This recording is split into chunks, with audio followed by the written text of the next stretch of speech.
On this episode of the John1911 Podcast, Kraken comes to dinner, SHOT Show likes, the new Zeiss scope impresses, and the Dookie Diaries. Okay, good evening. You know what? Screw it. Good evening, everybody. This is Kraken and Marky, and this is episode 330 of John1911 Podcast. And Kraken's already got me cracking up because he's complaining about the cold weather.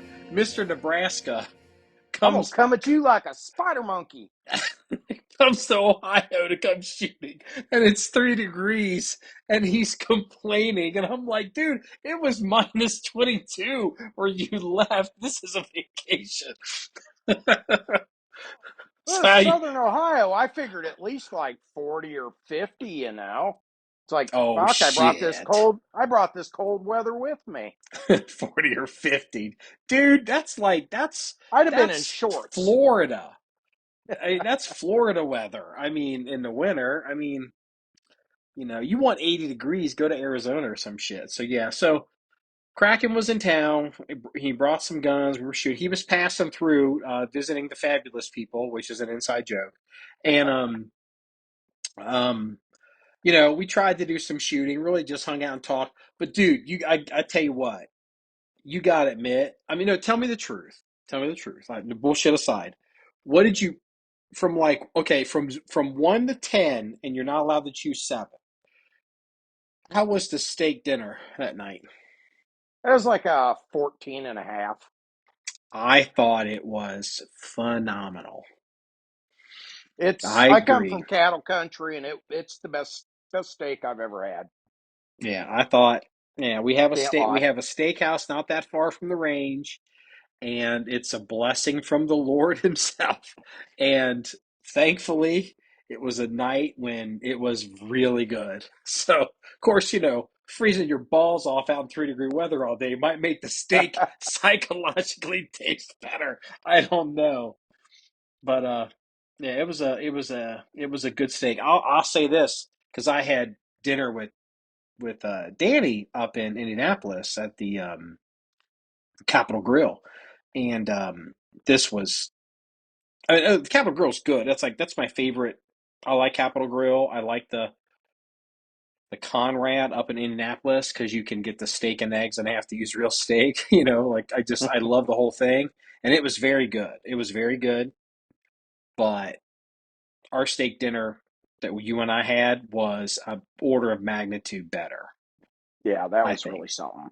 Yeah, we got, and you know what? You're like, I don't want to call you out on it, but you're looking at that menu, and I'm like, dude, just order whatever you want. And then you ended up ordering exactly what I ordered, you little bitch. Like, no. How can you go wrong with the big ribeye?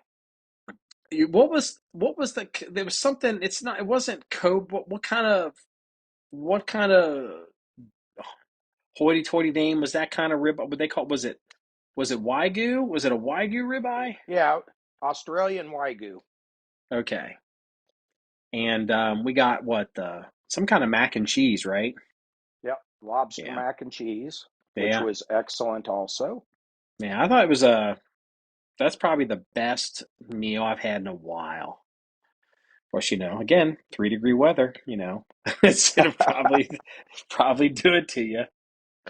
So yeah, it was a good time. Got to come back, do it again if you ever, you know, come to see the fabulous people. Oh, definitely. So we can't really obviously talk about it, but the fabulous people pissed you off.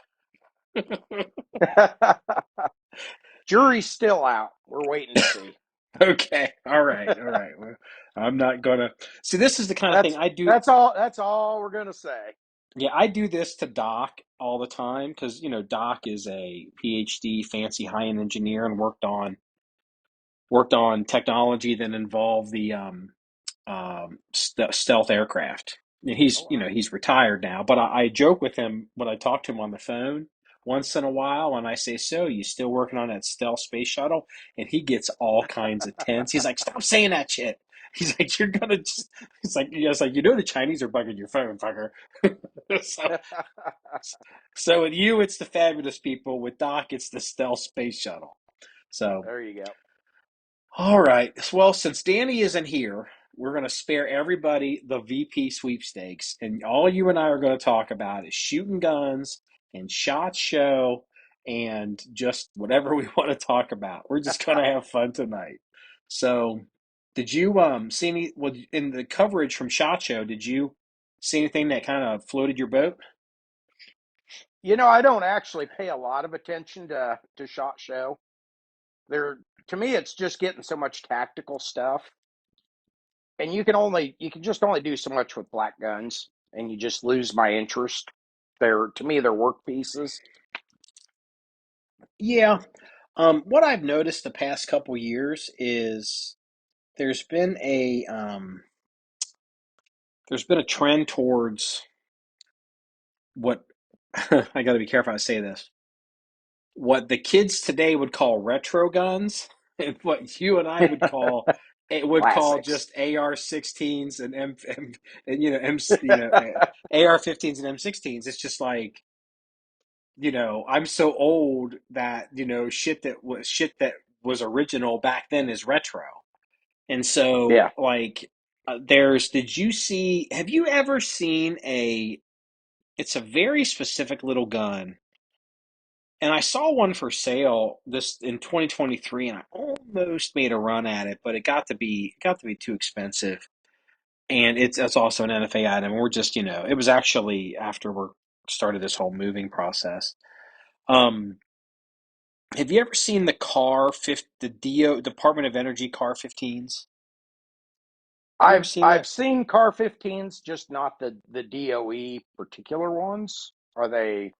Do they have different features in a standard car, or just DOE marked, or what makes them They're special, I guess, than a regular Car 15? The DOE Car 15 is let me send you, let me see here. Oh, here we go. Because, I'm gonna send you do you have your phone handy? yep. I'm gonna send you a picture text message of a DOE Car 15 right now. And it's Oh, so they're this limited run gun that they did for the Department of Energy. And it's an AR-15, it's a 9 millimeter. It's got an insert in the mag well to accept that. I don't know what kind of mag that is. It's a straight stick mag. And it's got a permanent fixed carry handle, and it's got this unique forend and this metal front sight gas block that flip down metal sight. And what you're seeing is this has started to catch on. Maybe it showed up in some video games, and so there's a couple companies that are reproducing this as a semi-auto pistol. So you can buy one and put a brace on it, which is the picture I just sent you. yeah. You see it's got a pistol brace on it, Yep. and I was like, I gotta admit, like AR-15s kind of bore me in somewhat, but some of this stuff is like the shit. Like I'd be like, yeah, I'm down Yeah. for that. I See, didn't look at good. when you say Car 15, I'm thinking with the long 60s and 70s era flash suppressor on it that's like 5 inches long, and the original short round handguard, and I wasn't expecting a short dick little 9 millimeter. So there is also, so then I think that might be H&R that's doing that one. Their new, it's the Yeah. people who are Nodak Spud. I think I could have this wrong. If you're listening to this, send me podcast at john1911.com. If I name the wrong companies, and that way I can annotate the right companies in the comment section when I publish this podcast. I think at Nodak Spud people are involved with, and Nodak Spud, they did a bunch of these. They were doing AR lowers and they're a boutique FFL manufacturer that was making clone correct marked lower receivers, and they were even doing clone correct AR-180s AR-180s at one point, and just all these different kind of things. And so they've now, I guess, become more professional. I can't remember the exact circumstance. Like maybe something with maybe the Remington Group thing selling and somebody buying. I don't know. Somebody's giving them money. I can't remember who it is, but they're doing I think they're doing the Department of Energy rifle, and then they are also, let me send you this. And we've done a write up on this gun because one of our kind of regular listeners, Mongo, he's like without a doubt, Mongo is the biggest dick class 3 machine gun guy that swims around in our comment section. Like, he's stoner 63s and all kinds of shit. So I can't remember if he still got one of these or he had it and he sold it, but a Colt LMG, or the Colt automatic rifle, which is Colt they did a trial to do a belt fed, I think it accepts mags and belts, but it's a light machine gun, but it uses an AR-15. I just sent you a picture of it. See that forend? Mm-hmm. Yeah. I think they're asking to see if people are interested in repopping that, as what they want to repop that as well. And I'm like, hell yeah, I'd buy that.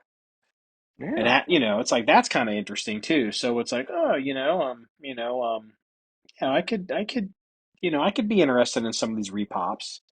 So that's kind of the thing. Because, like, honestly, I wasn't going to pay that much attention to SHOT Show because I used to work it. Like, I actually used to work a booth, and it's just like I'm Mm-hmm. still haven't not quite recovered in 12 years. So it's like I'm like, whatever. But you know what? Every year, some shit pops up, and I'm like, damn, I'd buy that. Damn, I'd buy that. And it's really weird. This year, it's AR-15s. It's like, go figure. Yeah. Yeah, Did that you? little 9mm, that looks awfully interesting. Oh yeah, But that's cool. but in my mind, if you're going to do that, why don't you just go MP5 and be done? Well, you can do both because Well, yeah, PTR has. I'm just saying for the application to me, just go MP5 and be done with it. Well, But an MP5 a better gun? Yes, because it's roller lock. These little DOE guns, this is going to be a straight blowback. yeah, Even though it's an AR-15, that's got to be a straight blowback gun. it is. Um, I had a little AR9 made by PSA, and yeah. it was actually a pretty good little 9mm carbine, used the long block mags, but it was straight blowback. The only downside is it didn't lock back on an empty mag. But other than that, I ran the piss out of it and never had any problems. Dude, you want to talk about old school? This is going back. Holy shit! This has got to be over 20 years ago. It was a little AR-15 carbine pistol. Pistols didn't even exist back then. Whatever this was, maybe it's 30 years ago. And this was it was made by Olympic Arms, and it was a 9mm. And what they did is they would use Sten magazines, but sucked. This thing sucked. But I bought it because I was like, this is cool, 9mm. But it was it's big and it's heavy. But then instead of having a spacer in the mag well so you could put the Sten magazine in it, they literally welded a block onto the top of the magazine. So each magazine was kind of like a hatchet or a tomahawk.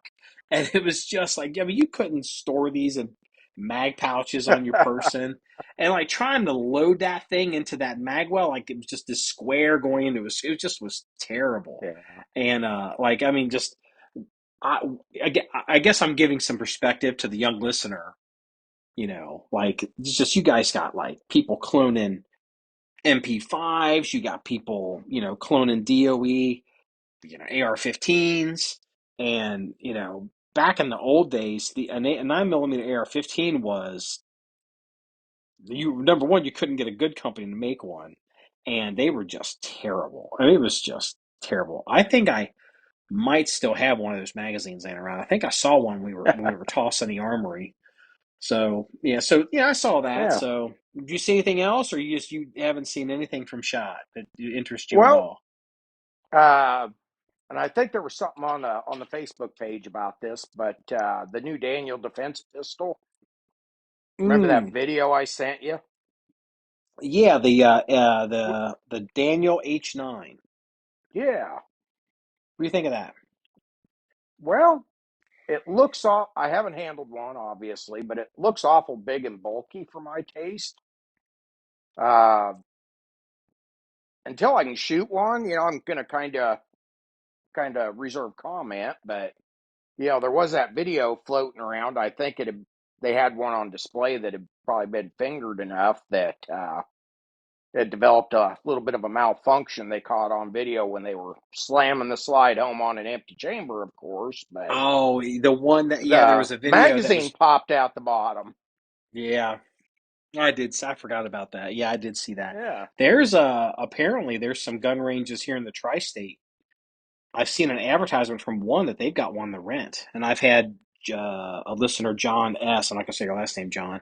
He sent me a email today about some gun range that's got them to rent right now to shoot. Like, I suspect that these H9 guns have been in people's hands for many, many weeks, and it's just, Yeah. I just don't happen to know it. Like everybody apparently knew about this gun but me, which is fine. Not that I'm in the, not that I'm in the cool kid club, but have you seen videos of anyone shooting them? Not yet. But I haven't really been looking either because they're just they just don't have any curb appeal to me. So I just haven't put a lot of thought into one. Uh, if I run Uh, across one at a range or something, I can rent it. I probably would just to see if I like it. But it's we're just not de- something that I've seen and went, oh my God, must have. yeah. I mean, I'm never going to stop carrying like I mean, like the Wilson X9L gun is just they've got their hooks in me with that gun. I think that gun's the Yeah. shit. But we're interested in an H9 as a pickup if we run across one, especially run across one used. And I think Daniel Defense is so deep into this project. It appears they've already shipped possibly thousands of these guns. I mean, it Yeah. looks like they're everywhere. Like, all these gun stores all over the internet are like, hey, let's talk about the H9. They physically have one. So they Mm-hmm. must have. I mean, so the chances that I'm going to run across one someday used and we'll pick it up, I think, are pretty high. But I noticed there's a video. Somebody had a video of one. They're like, "Oh, watch me shoot this gun!" Like, it was one of these gun reviewer type people that really can't shoot. It happens a lot. And this gang, like, it's like, "Oh yeah, less recoil," or whatever it is. It's muzzle flip or perceived recoil. This thing was recoiling, like, the muzzle was flipping as high as any other gun, and I'm thinking, damn, son, you better hold on to that gun.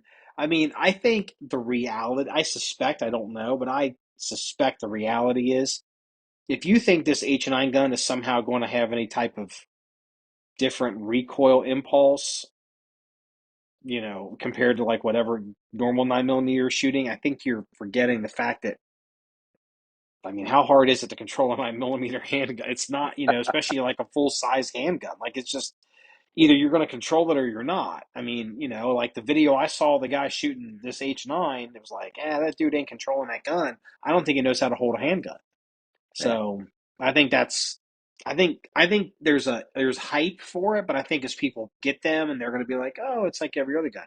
I will say this: if you want to get one early, possibly get one cheap, pick up the Steyr M9 version, because if you look at the Steyr M9 and the Huts and the Daniel H9, I mean, they're starting to look like they're in the same family Pretty of damn gun. close. Yeah, you're starting to realize, well, I think the Hudson's turning into a Steyr. It's just my opinion.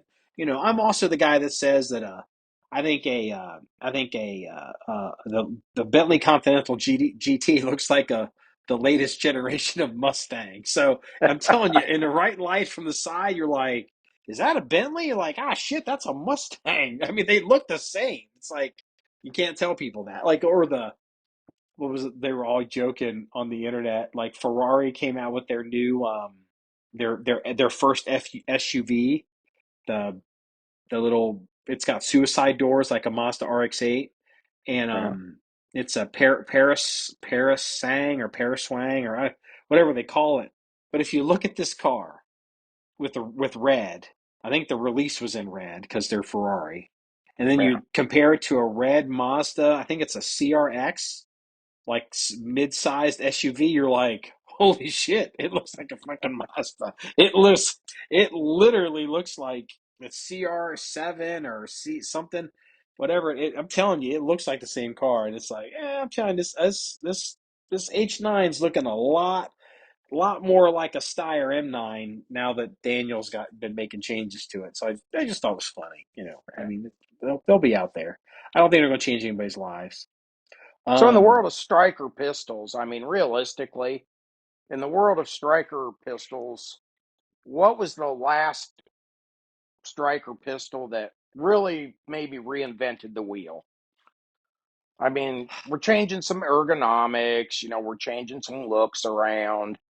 But when it gets right down to it, what was the last striker gun where it came out and you could really say, "Holy shit, that's innovative"? People are going to disagree with me on this greatly. In my opinion, the two most notable striker guns that have come out in the past 10 years would probably be the HK VP9 and then the Glock 45, which is the Model 45, which is the full-size frame with the Glock 19 slide, the short slide, Mm-hmm. because, that's the gun that Glock should have made 25 years ago. And I remember, like, everyone, like, there was some year, I think I was working shot, and they're like, "Ooh, the Glock's got this new secret gun. Everyone's going to be." Glock really built it up like, this year it's shot. You're going to get what you've all wanted, and like, dun dun dun. And they came out with some giant Glock 21 gun, I think, with a long slide, and it had like a red dot cut on it, and everybody's like, "What the fuck?" Like, I remember, like, the guy was wearing, he was like, "Jesus Christ, fucking, like, make the gun everybody wants, dude." And It, if they you just if did a you they just did a cutout on a 17L slide from 1992. yeah, I That's remember that's what. those. Yeah, I mean, to me, that's all that one was. Yeah, I remember, dude. And cut a chunk out of the top of the slide so it looked cool. I remember, like, I knew a guy. He was a well, he was like he was a federal agent with the IRS, and he had one of these 17Ls, and it was a cool gun. And I remember, like, this was in the 90s, and somehow he got traded into it, and he was always trading shit because always trying to, he's a government guy and just always worried about money and resented people with just all kind. There were all kinds of weird character issues with him. And I remember he got into this 17L, and we're shooting it, and it wasn't a month until after he had it that he all of a sudden just felt like, man, I got ripped off. And it's just like, he was like, he was like, "I'm gonna lose my ass on this gun." I said, "I can't, nobody wants it, it's too big to carry, you can't get a holster for it, what am I gonna do with this thing?" And I think eventually he got some gun store to take it on a partial trade on something else. But that was always my impression of the 17L was always a gun that was like, it's interesting. They were kind of rare. No one ever really saw them. Like, the internet wasn't Mm-hmm. that big back then, and they weren't successful. I think there was even a I guess it was a 22L. Well, maybe I don't. But there was a long slide version of a 40 caliber as well. They did come out with. I've never seen Yeah. one in real life, but I was surprised when they re-released that 17L. I was like, that gun never sold. Yeah, they just stuck a different number on it and cut a chunk out of the top of the slide, doing a slide cut, trying to keep up with everybody else. And Oh, you talking about the 34 and the 35s? yeah, The practical tactical guns? Oh, the 17L is longer than that. The 17L well, is yeah, way longer than that. Yeah. The practical. uh, We've got both the 34 and the 35 yeah. in the collection somewhere. But It's like, the concept is the same. I mean, there might be a 17L's what, an inch longer. yeah, I wouldn't. You I'd have know, to defer to a Glock guy. I don't know what potato. But I mean, the a same concept, 17L. I except it mean, just caught this time. Yeah, I think the 17L might be closer to 6 inches. So Mm. the practical tactical guns are. I think the Glock 34-35 is kind of really commensurate to a 5-inch 1911 in some weird way, and then you wouldn't think that would be Yeah, the case. You would think they're longer, but I don't remember all of it. that's pretty Part. ballpark. I've had a couple. Yeah, I mean we got the. Is it the 34 is the 40? The practical, we've got one, whatever that's 34 30. I think it's a 34 is to 40, but I could have it backwards. We got one of those for specifically for one reason, because it was available and it was in tan. And Mm. and I was like, well, it's tan, we'll take it, because we were buying all these tan guns at the time. It's like, and there's Yeah. one sheriff's department that comes to our facility, and they shoot 40 caliber Glocks, and it's like, oh, I need a fucking 40, and and that's the only reason Yeah. why I've never bought a Glock 22, because like, I mean, I don't need a 22 if I've got the, even though they're so cheap, like Aim Surplus. I mean, it's like, I don't need that. I've got the 30, whatever it is. Yeah. I hardly ever Okay. shoot that. And they still run 40s. That one sheriff's office that they Yeah. still run 40s. I was like, they're so broke. They're gonna run, dude. They're gonna run 40. They're never gonna change that gun. They'll probably be running 40 for another decade. I'm serious. They're never Yeah. gonna. They're never gonna upgrade. So, did you hear about the new gun from PTR? Mm-mm. So PTR does they do the H&K clones. Like the 91 knockoffs. Yeah. Yeah, like we've got a what is that called? PTR. We got it from Gabe Suarez. Whatever the G3 knockoff clone is, we have, and it's got a pick rail on the top of it. And I think it's a head green furniture, whatever it is.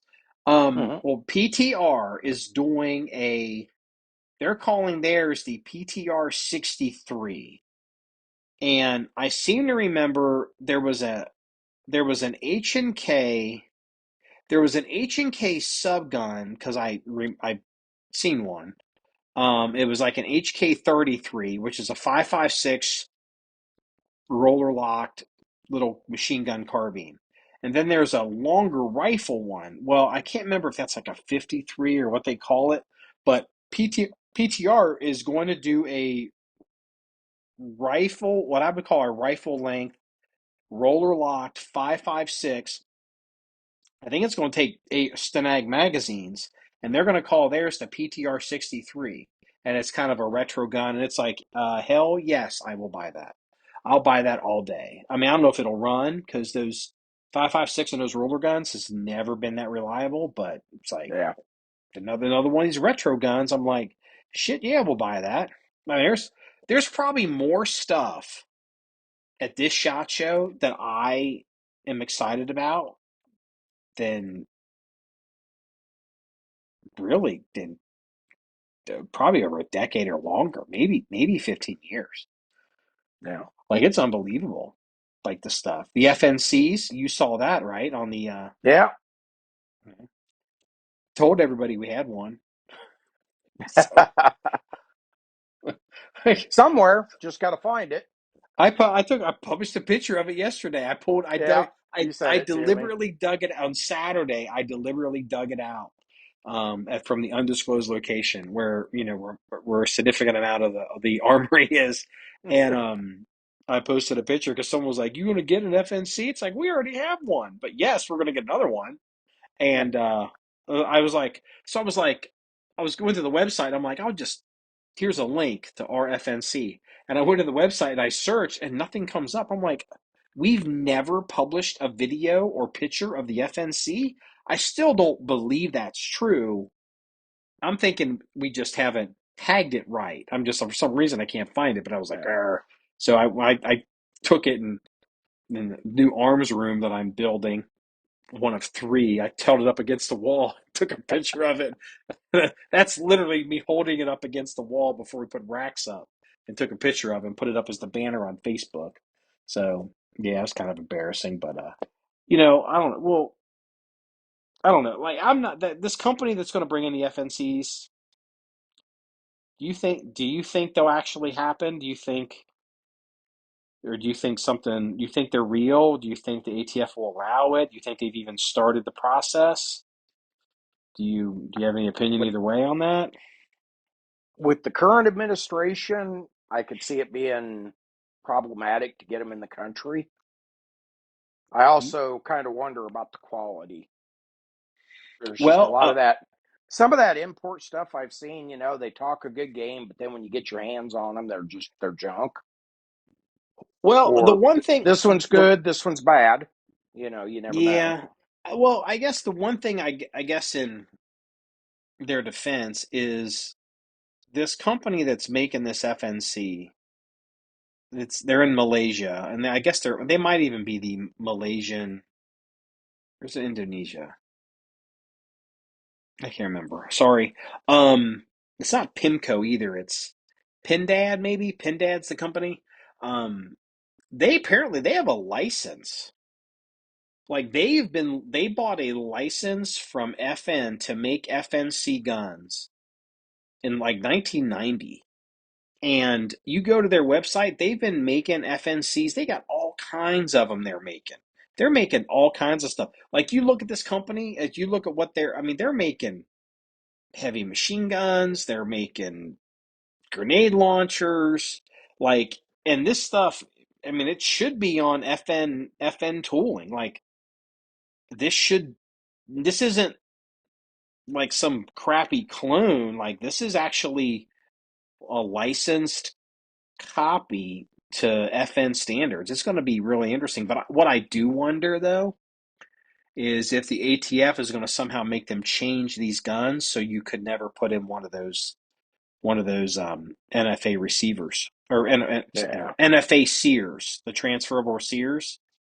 Because technically, if you even got one of those sears that I've wanted for a while, you have to put it in a gun, I think, that is a pre-89 gun. Mhm. I think, or a pre-86 or whatever that, where it's like, I don't think you can buy a new gun and use it as a host. But I'm not certain on that. Somebody, again, podcast at John1911.com. If you're a class 3 expert, you can explain this to me. But I wouldn't be surprised. You know how the ATF made Colt fill in a bunch of space on their lower receiver, the fuck up putting in lightning links Yep. and auto sears. I wonder if they're going to do that on these FNCs. There's going to be something they're going to be like, nah, dude. You're going to have to change something on that Yeah. because, this company, this guy, dude, did you see the video of the guy talking? Mm-mm. You've got to see this video. It's on. I have it in the comment section on the website from his guy's name Grant, and he's from Burst Reviews. Okay. He's standing in front of. He's with the Pin Dad Peep guy, and he's holding the gun. And there's some other like Beretta gun or whatever it is, their pistol or subgun, and they're like, you can tell like Graham will ask him a question, and the guy will start talking, and he's speaking English, but you start realizing this dude doesn't actually speak English. He he just says things. He says English words that he thinks are answering the question that you might be asking, and it's so bizarre. It's actually great. It's so you're just like, this is. I don't know if this is the worst rep for a company or the best rep. Like I'd be like, this guy should like. This guy could like next year, like I work at H&K, the next year I work at Colt. Just this this Spanglish, whatever craziness he's talking. He speaks English, but it literally doesn't make any sense. And So kind of like Joe Biden. kinda, come on, man. And I just in the back of my mind, this Pindad company, I just feel like maybe they just showed up at SHOT Show and they're like, yeah, we're going to do FNCs. And they haven't talked to anybody. I just Yeah. feel like I feel like we have seen this. And the ATF is like, who? They've never submitted a gun. They've never, no, I Yeah. don't know. We don't know anything about this. I get a feeling back of my mind, this FNC might be a year or two away. I don't know. Just a thing. Might be a little premature. Might be. I don't know. I don't know. The guy was fun, but I wouldn't say he was professional. You know. Mm. So, tell people what you brought to shoot when you were visiting. Well, I brought a Beretta 1201 shotgun, which was kind of fun running it beside your new 1301. Yep. Similar guns, but mine was inertia, yours was gas, so that was a fun side-by-side comparison. Brought some old school Smith & Wesson pistols, so brought my 1026 out and my 4506, both third Mm-hmm. gens. Put some rounds through them. Uh, my SIG P220 single action only. So that was kind of fun. That gun actually was disappointing to me. Really. Mm-hmm. Do you remember what I said Well, when I started shooting it? I know you said it bit. Did it bite you a little bit, or beaver tail just wasn't the I'm so didn't used. extend out far enough, and it was getting you in the web of your hand, or Yeah, that's it. That was a good example of a gun where, like, you see it on the internet, you go, "Damn, that's going to be awesome." And then when you actually get one in your hands in real life and you start to shoot it, you're like, "Oh, there's problems here." And what it is because I'm a 1911 guy. I choke on a handgun. I mean, I choke all the way up. If there's any choking to be done, I will choke a bitch. I will come all the way up on those guns. And I'm trying to come up onto that SIG the way I do on a 1911, and the back of that gun, you have to send me a picture. I don't have a picture of it. I have to publish it. The yeah, beaver tail on that gun's got like a little downturn on the very tail of it, and it drives right into the web of my hand. So it's not even necessarily the recoil that's doing it. The recoil exacerbates it, but just the way that gun sits in my hand, it just drives into my hand. And then the yeah, more I shoot it, it's just pushing into my hand. And I was just, there's no substitute for actually shooting a gun compared to, looking at it on the internet. yep. I See, thought. now it fits my hand really well, so I like the way it feels, but that lends credence to not going out and buying what everybody recommends or whatever looks cool in a magazine. Get out, go out and rent one somewhere, or with any handgun, go out, go to a shop and play with them a little bit. Uh, and I think it would save a lot of people a lot of trading in and taking a loss on something that failed expectations that they bought because of curb appeal. Yeah. So, like, my hand's a little different from yours, so it fit me well, but it didn't fit you well. Mm-mm. So you got to take them out and try them. What else So, did you bring? Oh, yeah, I really appreciate. Oh, hey, here's some buckshot. It was like, was it the 1201 or was it which gun did you hand it to me? those were slugs. I know, and you're like, and I'm shooting him. You're like, what do you think? I'm like, yeah, it's all right. And you're like, those are slugs. I was like, oh fuck. That was my little lightweight 1201. I told you it was birdshot. And you were like, Yeah. son of a bitch, that thing recoils a lot. It's like, yeah, it's because I put slugs in it. Hey, now I dumped the whole tube though. I was like, bam, bam, bam, bam, bam, bam, bam. And I'm like, man, this gun does kick hard. You're like, those are slugs. I was like, oh, okay. You didn't cry. You whimpered a little, but you didn't cry, so I was No, kind I of proud no, of I you. didn't cry. Like, what was it? Like, I remember I took a shot and I was working across the falling plate rack and going to transition over to the more static targets, and I don't know if I hit one of them so hard, like three of them fell. I was like, what the hell? It's like, it's like I know the pattern didn't open up that much. So you're like, yeah, it was slugs. It literally jarred the rack so hard that it just knocked a bunch of them over. You trying to be a dick. I did fine, thank you very much. So did much better than the 590. So Yeah, I thought, yeah, that was kind of a low bar though. yeah, yeah. Yeah. So what'd you think of the 1301? I liked it. A little less recoil, was a little more manageable. Uh, they've done some things with that. The bolt release I really like compared to my 1201. Mm-hmm. It's about what, quarter inch wide, but probably an inch long. Oh So yeah, it's got a big tail on it. It's pretty big. And there's a lot of margin of error to get on it and hit it, especially I if you're think the wearing new ones gloves. are even bigger. Like Yeah, the gun that we were shooting was a first generation. Like that gun's yeah. old. Like I think they're up to the Uh, third one now. yep. Good size safety on it, which I really liked, especially when shooting. I don't like shooting with gloves. I'm that guy that gets a pair of gloves and then cuts the fingers off of, the index and the thumb and for a better feel. And of Yeah. course, we couldn't do it that day, so we'd lose our fingertips. But the controls on that were all big enough and had a good enough tactile feel that even with gloves, I felt really in control of the weapon. So I liked it. The only thing I didn't like was it had that Mesa tactical stock on it. And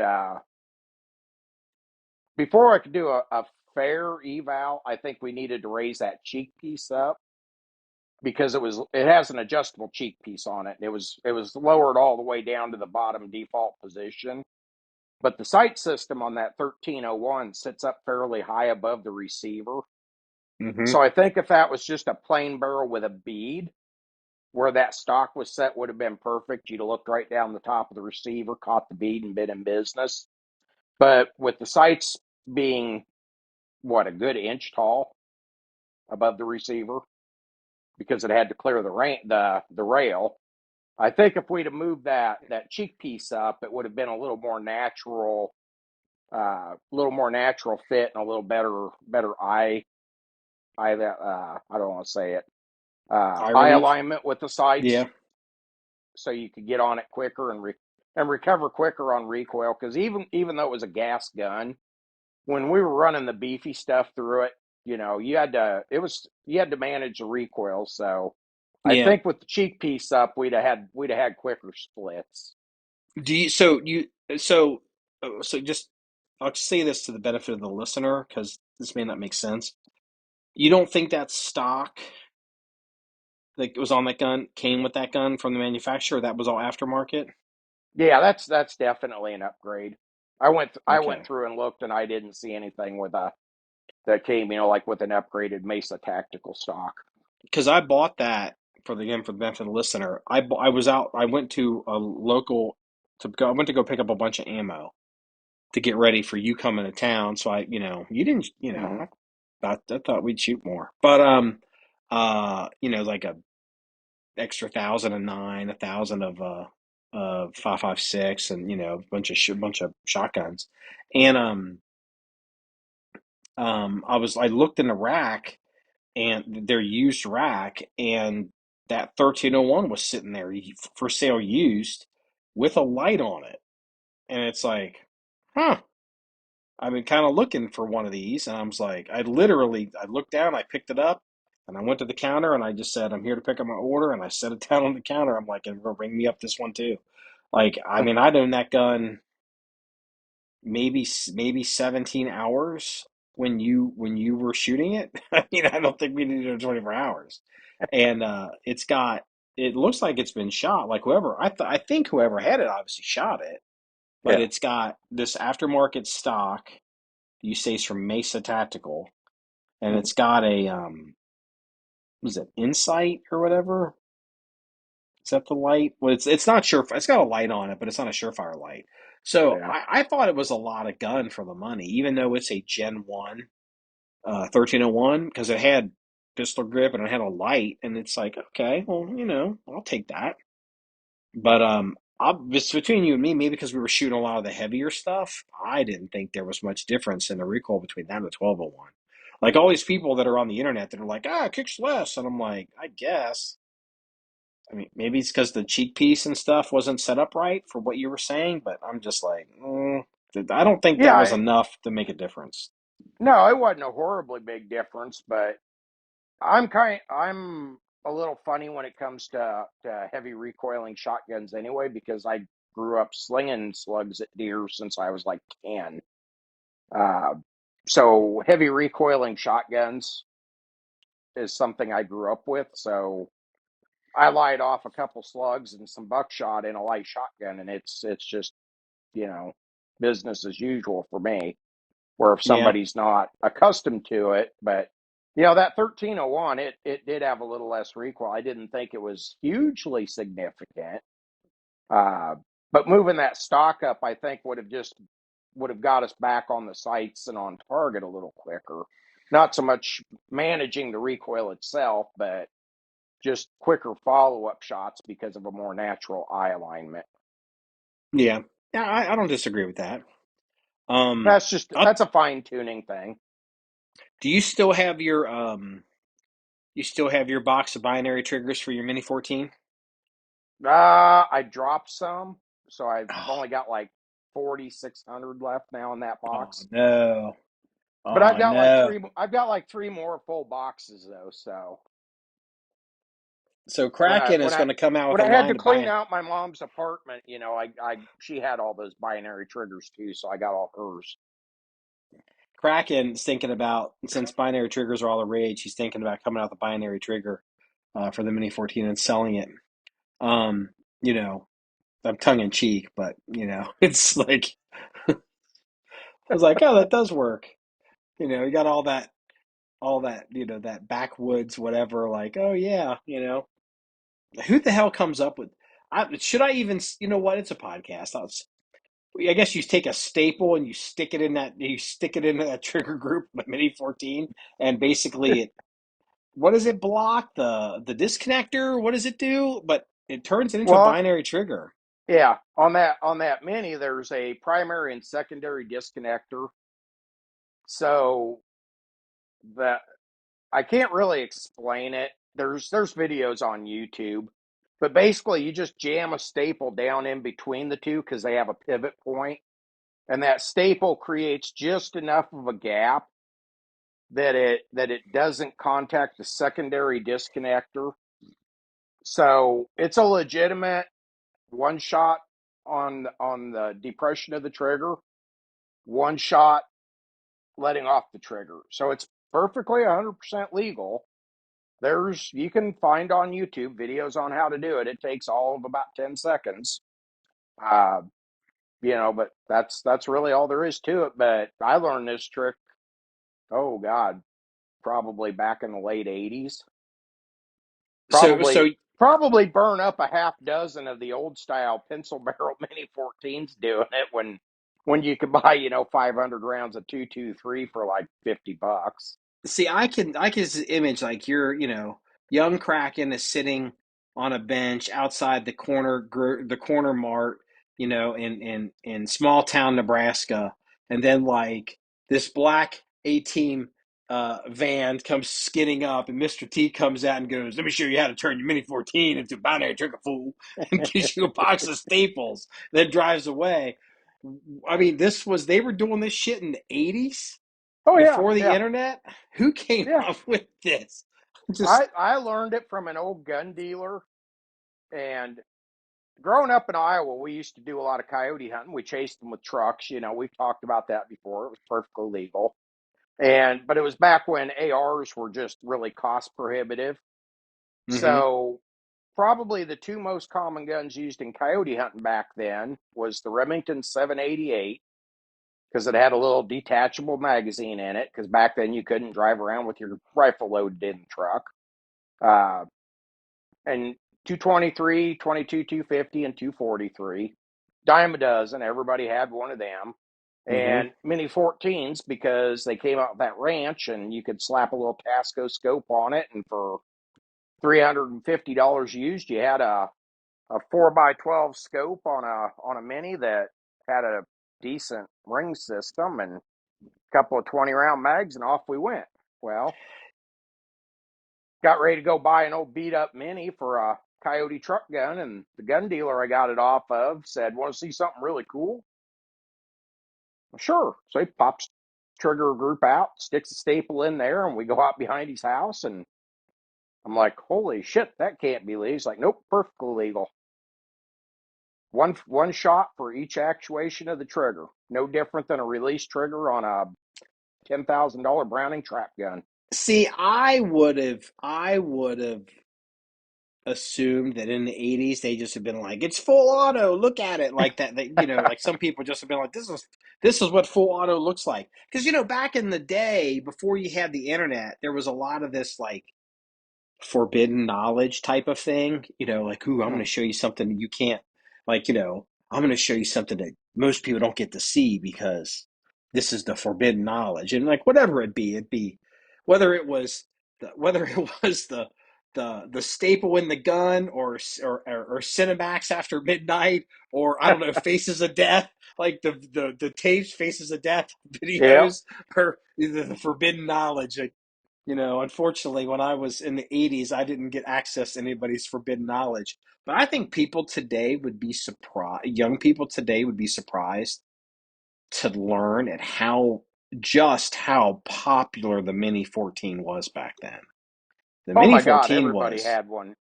yeah, the Mini 14 was way more popular. You didn't see hardly, I mean, ARs were not, everybody had Mini 14s. I mean, the A team had Mini 14s. No, they did not. What did they have? AC 556s. Oh, come on. Stop. Full auto. Okay, fine. Mini Nope, 14. they made a semi-auto AC 556 also. Oh, is that the one because it's got the It's shroud got the with the air metal holes?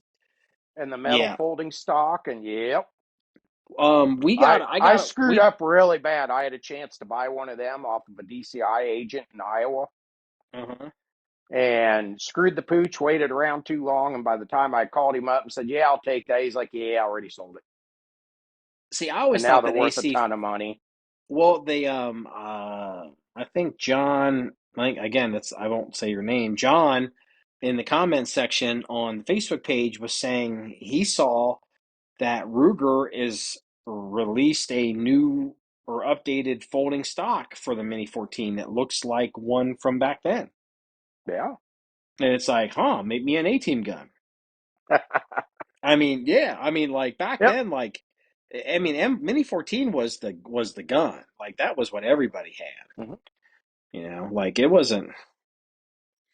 You don't understand that. The Mini 14 back then was the AR-15 is today. I mean, it really Oh yeah. was. And like the Mini Well, it was what 30 and every guy could go out and afford because an AR, like the old SP1, even back in the in the early '80s, they were still they wholesaled for $700. yeah,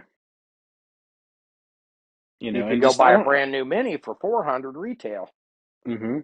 And people weren't that concerned with quality. They weren't like there wasn't a whole lot of. I mean, maybe I'm misremembering, but I seem to think it was nobody. The general populace back then didn't really recognize. Like they knew Ruger was a good company, but they also thought Colt was a good company.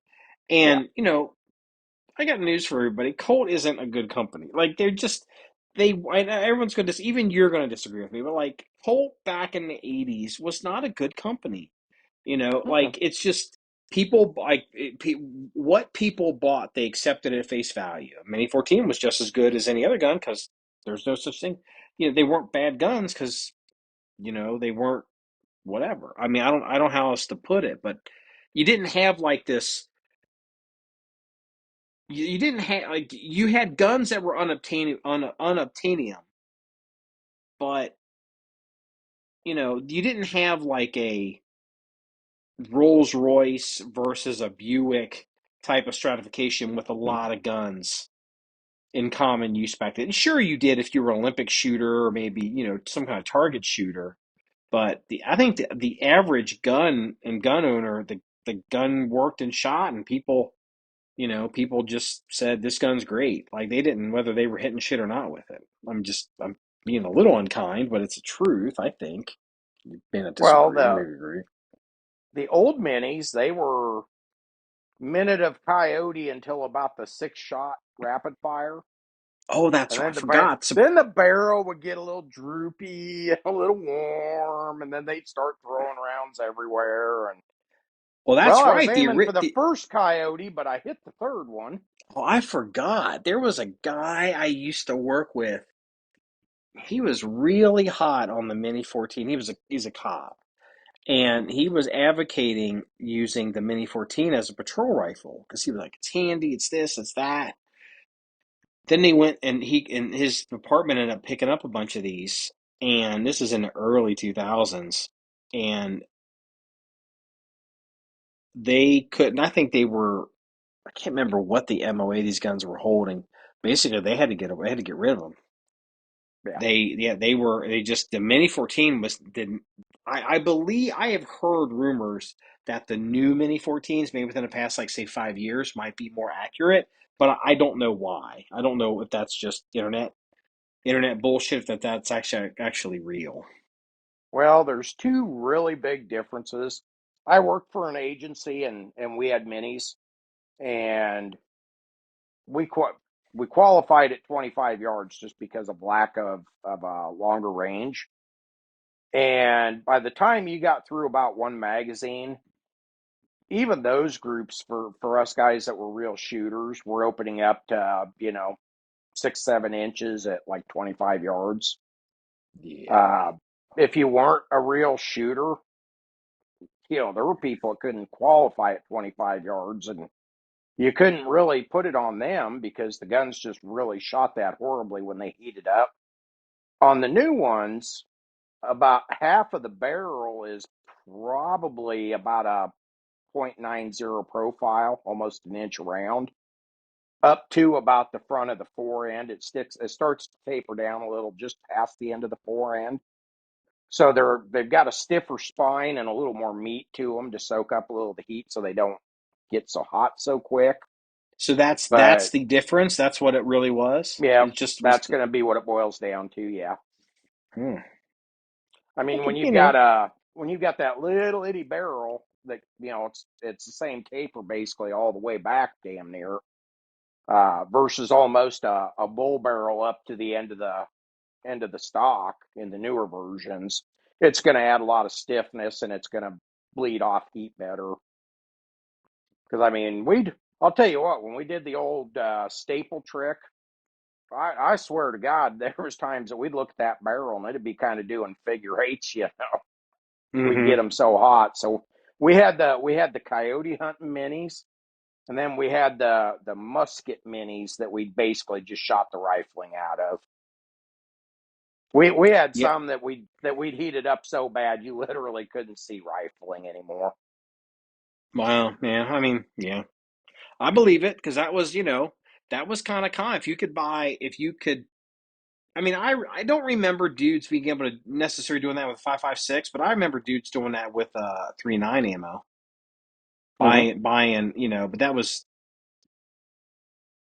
when was 3.9 was 3.9 I don't even remember. When did all the 3.9 ammo really start coming into the country? Was that actually before the fall of the Soviet Union or was it after? I would think it'd be Uh, after, but I seem to think it might have been before. it was My mem it was after, because the fall of the Soviet Union was what, 1990, 91. 91. Uh, and I got my first FFL, and I think it was 92. And then I had a friend that, he was retired. He opened up a gun shop and was buying SKSs like 3 at a time for $60. And you could buy a wooden crate of Norinco bronze washed steel ammo. I was buying it wholesale for like $55 a case.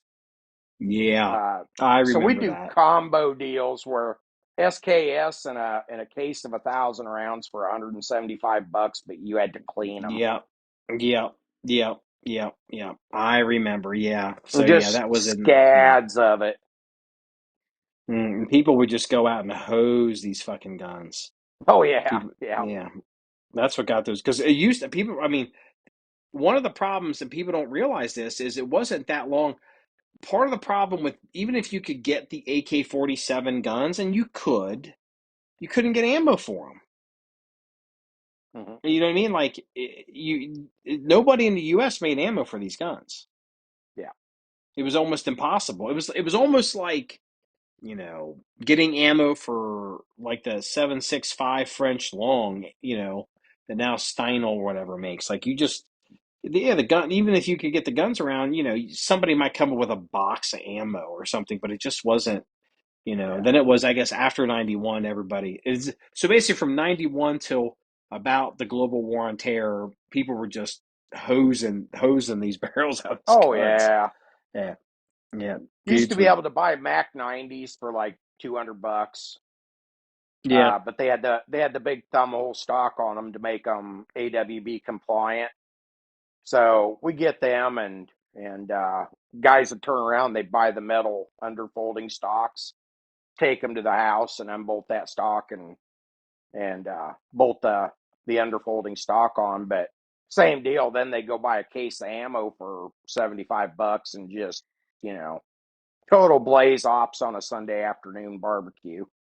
Yeah. And then to get rid of the gun sometimes too.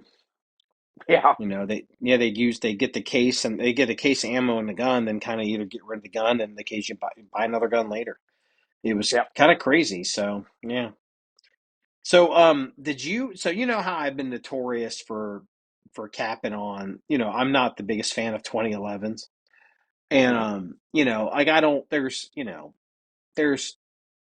there's a lot of problems there. There's a lot of problems. And one of the one of the one of the big problems with the 2011 is the magazine, because all these companies, they're just using the Chip McCormick kind of footprint because it's in public domain. They don't have to pay for it, and so they can copy it to their heart's content, and they just keep copying and doing this, and they modify them, and but then these 2011 companies, they get in a situation where they don't want to have a magazine or a gun that doesn't take quote 2011 magazines from all these other manufacturers. So all these people are kind of using the same 45 caliber tube for this 9 millimeter gun, and it just makes the magazine is stupid fat. It makes the frame stupid fat, and there's just all these issues, and the magazines aren't that durable compared to modern 9 millimeter tubes, and whatever.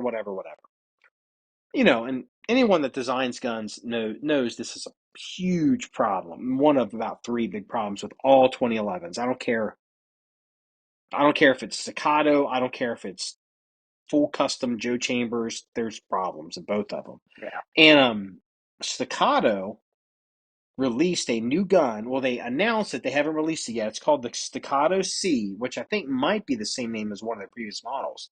But it's going to have a new 9 millimeter specific sized tube, which also means it's going to have a new sized frame.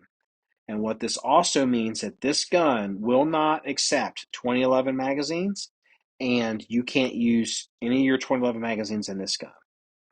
Mm-hmm. And I thought that was, number one, it's inevitable, that it needs to happen, and it's part of the reason why Wilson, they did their X9, because they were like, we're not going to do a 2011. They're going to start with a good mag, and they're going to design it from there. But one of the kicks that that gun guys make against the X9 gun when it first came out was, well, it's a proprietary magazine.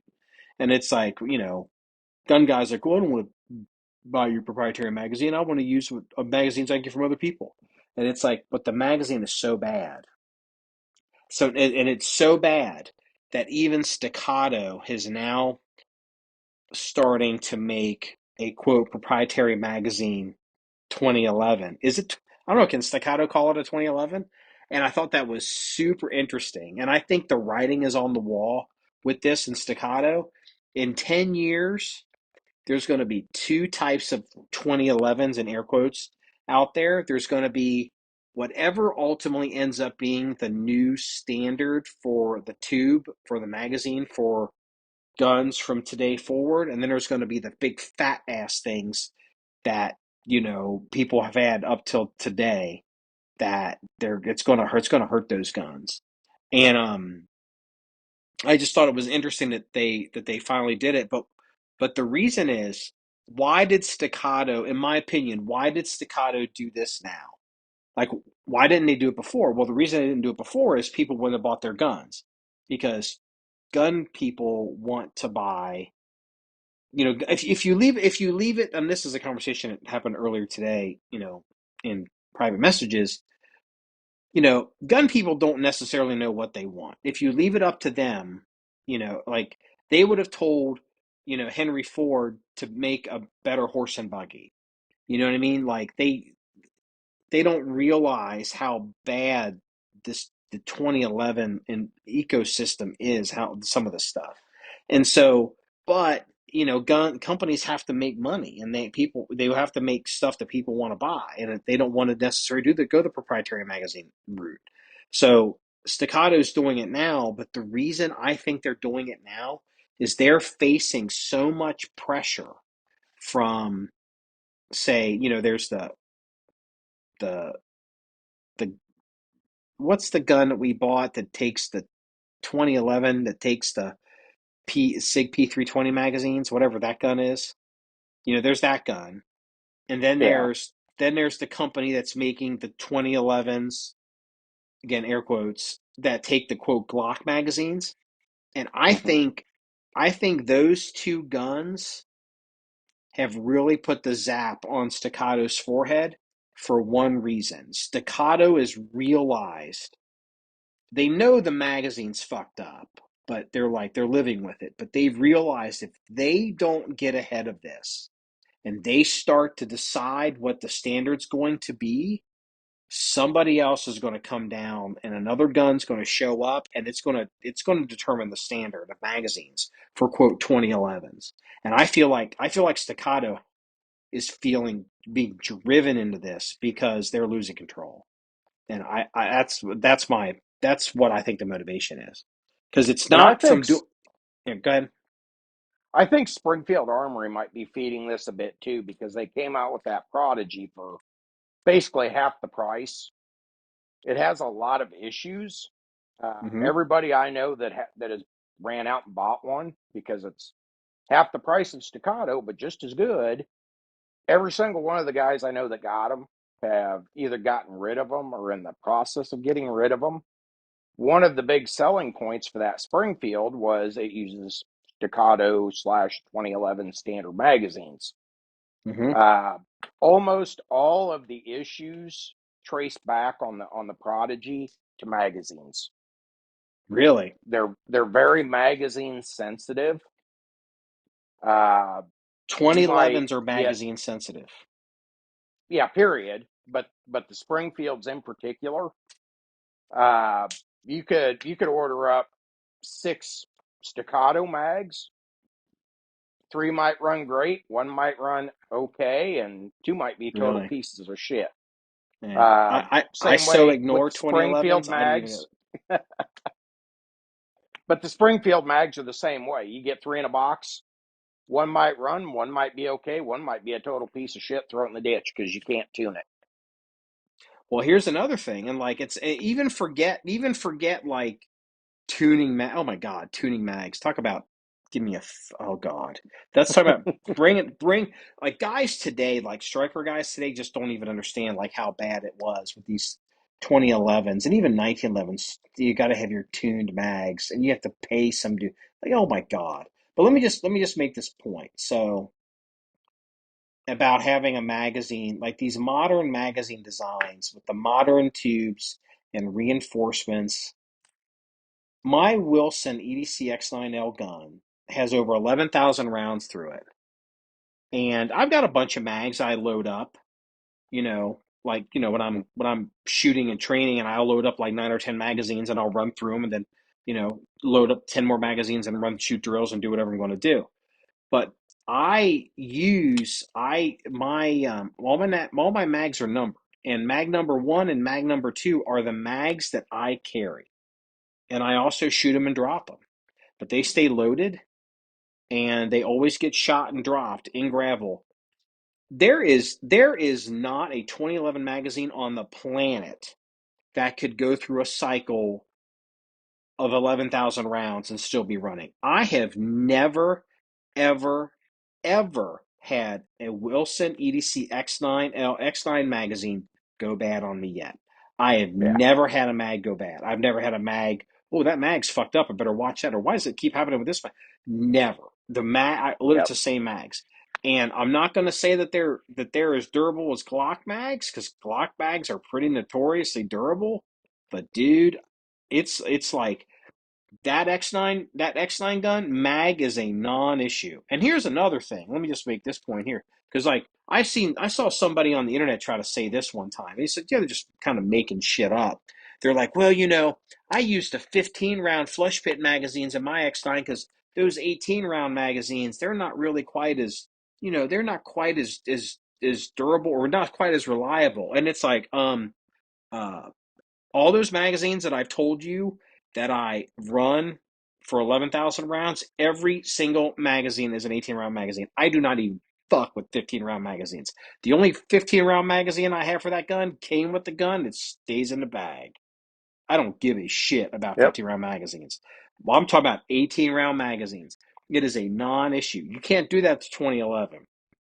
And, if a 20, they can, these dudes can get these 2011s to run with these Glock mags, or, I think that there's something to be said for a 320. It would make sense logically to be like, if the SIG P320 is the next service pistol, which obviously it is, that's going to become a standard magazine, and then a lot of guns should just go ahead and use those magazines. And it's like, if that works out to be a new standard magazine for these 2011s, they're going to leave Staccato behind. Staccato's going to have to come out with, they're like, I guess we're going to do 320 mags in our guns. But, if the 320s would quit blowing up. I mean, but that's a whole other problem. Well, I think Glock kind of made the mold for that, because how many guns now, even in that's a big selling point for a 9mm carbine, accepts Glock mags. Yeah, well, that's a big selling point on the So, 2011. It's like, well, there's a standard. If you're into the 2011 game, the idea is, well, it accepts 2011 magazines. So you can use your high-end MBX magazines or your whatever magazines. They may not all work, but at least they'll seat in the gun, and you can tune them to see if maybe they'll work, which is crazy because nobody would tolerate that with any other gun. If that happened with like a Glock or even the Wilson gun, oh my, people wouldn't tolerate that shit. They tolerate that with the 2011s. But if you can turn around and make a 2011 that will take a 320 mag, you're in business. And that, to me, that's the Glock model. There's so many weapons now that the big selling point is they take Glock magazines, so you can go to any gun shop in America and go buy a spare mags. It's certainly. Well, think about this as far as this, because I bitch about the size of the 2011 and the frame, okay? And people talk about the Glock, okay? And they talk about, hey, it's kind of blocky and it's big. It is. It most certainly is. Glock 17, even 19, I'll say Glock 17. You could remove that space out of the back strap, that tunnel, and do all that. But if you look at a Glock and you're objective about it, no one ever says this. Look at a Glock frame, okay? And it's made out of that metal, it's out of that polymer. And that polymer is pretty thick, right? That's pretty thick. So that thickness is front, back, side to side. So that thickness is multiplied by 4. And then you look at the polymer magazine that the Glock uses. It uses those. You look at the thickness of the wall, the polymer magazine, and that it has a metal liner in it. But that thickness is multiplied by 4, front, back, side and side.